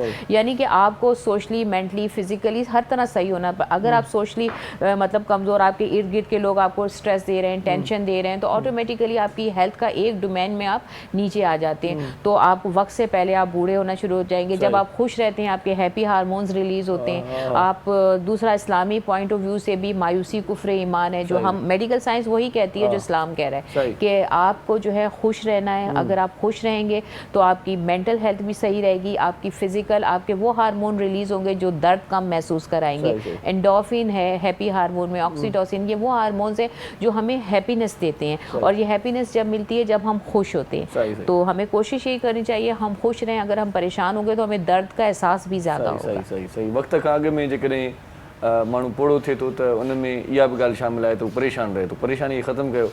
ऐं जीअं डॉक्टर साहब परेशान हूंदो ई न आहे साईं, तव्हां परेशानी तव्हांजे आसपास गुज़री ऐं ॿिए खे परेशान बि न कंदो आहे, हिकिड़ी ॻाल्हि सही। ऐं इरशाद, पर अहिड़ा माण्हू बि ॾिठा आहिनि पाण, तव्हां बि हाणे कचहरी कई पए त इलाही जेके माना 78, 79, 80 जा थियनि पर लॻंदा न आहिनि, न माना उन्हनि जी सिहत जो राज़ ख़ुशी आहे, ख़ुशि रहंदा आहिनि। अमर जलील आहे न, अमर जलील साहब आहे न, उहो चवंदो मां टेंशन न खणंदो आहियां। सही। उमिरि 88 साल। वाह, अल्लाह अञा दराज करे उमिरि। माशाअल्लाह, असांजी दुआ आहे उनजे लाइ। लेकिन एक बात डॉक्टर साहब, शाह साहब एक और चीज़, ये कुछ चीज़ें आपके अपने हाथ में नहीं होती, कुदरत ने, ये डॉक्टर इनको पता है कि पर्सनैलिटीज़ बनाई हैं, type 1 personality, type 2 personality. Type 1 personality ऐसी होती है कि बड़े जल्दी लोग एग्रेसिव हो जाते हैं, बड़े हाइपर होते हैं, ऑर्गेनाइज्ड होते हैं। टाइप 2 वो आपके अपने हाथ में नहीं होता, लेकिन आपको उसको मैनेज करना होता है। अच्छा, नहीं, लेकिन जो भी जेके बि जज्बाती थियनि था न, उहे मुॾे अचनि। अच्छा जी, फर्स्ट क्लास थधा थी वेंदा। ऐं उन्हनि खे असल ॻाल्हि हीअ आहे त माण्हू चिड़े छो थो, चिड़े इन करे थो त उमेद थो करे। सही। ऐं माण्हू उमेदूं घटाईंदो त चिड़ंदो घटि। सही। मूंखे इरशाद में इहा ख़्वाहिश आहे त इरशाद मूंसां गॾु जबल ते चढ़ी हले, या कुझु सियासतदान आहिनि उहे था चवनि असां सॼी उमिरि वज़ीर आज़म हुजूं, न थींदो न, पोइ चिड़ंदा। हाणे तव्हां रोज़ चिड़णु ॾिसिजो। सही। सम्झो था न, सम्झी त विया, समझी विया सही। ऐं असां चिड़ूं बि कोन था, चिड़ो न था। अच्छा डॉक्टर साहब, ये भी मैंने एक तहकीक पढ़ी थी कहीं पर कि जो बंदा कम खाता है वो भी सेहतमंद रहता है। हाँ, ठीक। थोड़ा समझ ये बताएं। मां साईं तहकीक पढ़ी, हुन में चऊं त हिकिड़ो वेलो जेके नथा खाओ न, पंहिंजी उमिरि खां 10 साल नंढा लॻंदो। देखिए हमारे यहाँ ये है कि इस्लाम में भी है कि आप खाने में एक रोटी की गुंजाइश छोड़ दें रात के खाने में। अच्छा, खाना आप खाएं, बैलेंस डाइट खाएं। बैलेंस डाइट का मतलब ये होता है कि उसमें तमाम जो है मेन जो हमारे माइक्रो न्यूट्रिएंट्स और मैक्रो न्यूट्रिएंट्स ये सारे होने चाहिए। उसमें कार्ब्स, फैट, प्रोटीन, उसके अलावा विटामिन्स, मिनरल, ये सारी चीज़ें होनी चाहिए। अब हम क्या करते हैं, खाने का मतलब ये नहीं कि आप एक ही चीज़ खाते रहें, बेवक्त खाना खाएं। खाने के अलावा जैसे आप एक्सरसाइज नहीं कर रहे, आप खाना खा रहे हैं, वो कैलोरीज आप बर्न ही नहीं कर रहे, नींद पूरी नहीं हो रही, पानी सही नहीं पी रहे। WHO कहती है 30 मिनट्स की वॉक आपकी नेसेसरी है, 5 days in a week, 20 minutes की एक्सरसाइज इंक्लूड करें। तो ये सारी चीज़ें जो हैं वो आपके खाने को डाइजेस्ट करने के लिए ही होती हैं। पंधु तो पाण क्यों ही नथा हाणे बि कंहिं छोकिरे खे नौजवान खे उथंदासीं ॾही वठी आहे चवंदो बाइक जी चाबी ॾियो, हा न। अरे भाई हिते साम्हूं वठी आहे, मसला इहे बि आहिनि। मां दुबई में रहियुसि त उते चयूं त उते लिखियलु हो अस्पताल में त जुमे जी निमाज़ पढ़ण भला बिना गाॾी जे वञो, इहो पंधु थोरो त कयो। सही सही, हा ज़बरदस्त ॻाल्हि हुई। ठीकु आहे। ॿियो डॉक्टर साहिबा खां हिकिड़ो सवाल त पुछो। हा साईं सवाल इलाही थी विया आहिनि, हाणे तव्हां मूंखे रुगो मुख़्तसिर इहो ॿुधायो त एक सवाल का जवाब दे। जी ये तानु सवाल खाइजी वेंदो। WHO ने 5 दिन का क्यों कहा है, दिन तो 7 है। इसलिए कहा है कि एक दिन पेशेंट रिलैक्स करे, अपनी बॉडी को मतलब रिलैक्स करे। नहीं, रिलैक्स तो वर्जिश से कर रहा है। नहीं, इसका मतलब ये होता है कि एक दिन ऐसा है कि आप बाज़ दफ़ा ऐसा होता है कि हम 5 डेज वॉक करें। सरकारी मोकल है ना, मैंने WHO को लिखा है ये। अच्छा कि ये चेंज करे साईं, इहो इंशाल्लाह थी वेंदो। WHO वारा ॿुधंदा हूंदा, तव्हांजी वॾी महिरबानी, तव्हां प्रोग्राम में उन कतो तव्हांजा। डॉक्टर साहिब बहुत शुक्रिया प्रोग्राम में आई आप भी। शिराज साईं तव्हां खां आख़िर में हिकिड़ो सुठो कलाम ॿुधंदासीं। साईं सलमान साहिब तव्हांजा लख थोरा, बादल साईं तव्हांजी वॾी महिरबानी, ऐं अयूब शेख साहिब असां ॾाढी मिठी सुठी कचहरी अञा रहिजी वई आहे, भोग अञा रहिजी विया, ॿिए दफ़े करे वठंदासीं। प्रोग्राम जो वक़्तु महदूद हुयो, महदूद वक़्त में जेतिरो थी सघियो तव्हां ताईं हाल अहिवाल पहुचायोसीं। पंहिंजो पंहिंजनि प्यारनि मूंखे हिकिड़ी आख़िरी ॻाल्हि करणी साईं आहे, उहा हीअ आहे त जेके बि मिडिल क्लास जा सरहंदी वारा माण्हू आहिनि उहे पंहिंजे पाड़े वारे जी जेतिरी मदद करे सघनि था कनि। सही। जेके बि ॿुॾी विया आहिनि उहे पंहिंजे शहरनि जो हिसाब वठी सिर सां गॾे वरी पंहिंजो घर ठाहिनि, कंहिंजे आसरे न रहो, पुनू थियसि पाण, ससुअ त सूर हुआ। वाह, इन ते ई मोकिलाणी आहे। जी लतीफ़ जी मिठी ॿोली सदाईं गॾु। तमामु प्यारो।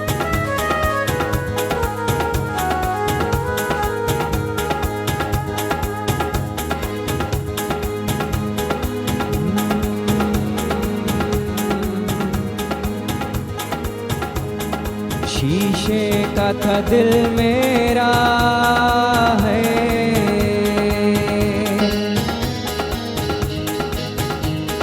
शीशे का था दिल मेरा, शीशे का था दिल मेरा, पत्थर का ज़माना था, दिल टूट गया है, दिल टूट गया। जब चोट लगी ऐसी, जब चोट लगी ऐसी, दिल टूट ही जाना था, दिल टूट गया है, दिल टूट गया। शीशे का था दिल मेरा, पत्थर का ज़माना था, दिल टूट गया है, दिल टूट गया।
अंजाम मिला मुझको ये आँख लड़ाई का,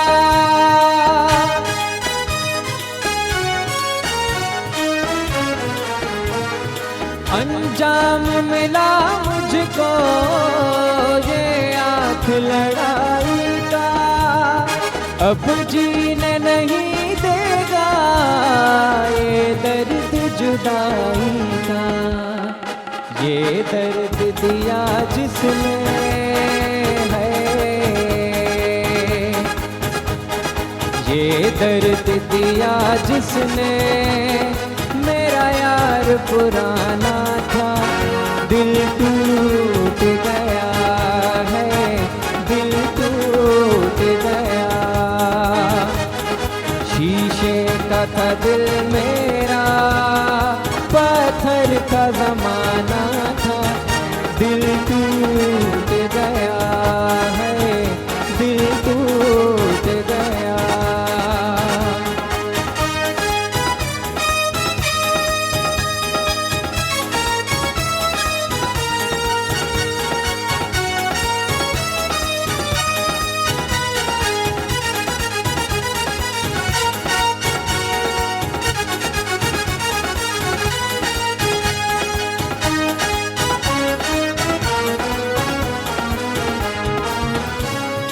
जब आग लगी दिल के अरमानों की नगरी में,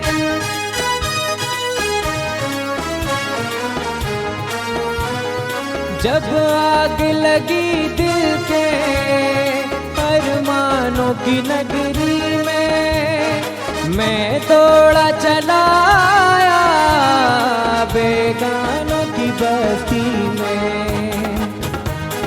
एक साथ तमाम प्यारे शेरा।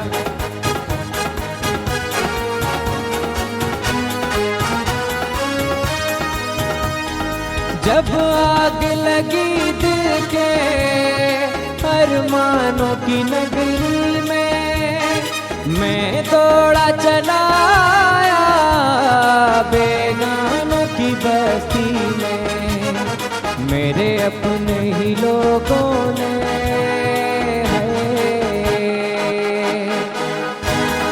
मेरे अपने ही लोगों ने मेरा दर्द न जाना था, दिल टूट गया है, दिल टूट गया। शीशे का था दिल मेरा, पत्थर का जमाना था, दिल टूट गया है, दिल टूट गया, दिल टूट गया, दिल टूट गया। मॉर्निंग शो सलाम सिंध जा तमाम एपिसोड्स ॾिसो हाणे HD क्वालिटीअ में। विज़िट करियो असांजो YouTube channel Sindh TV HD।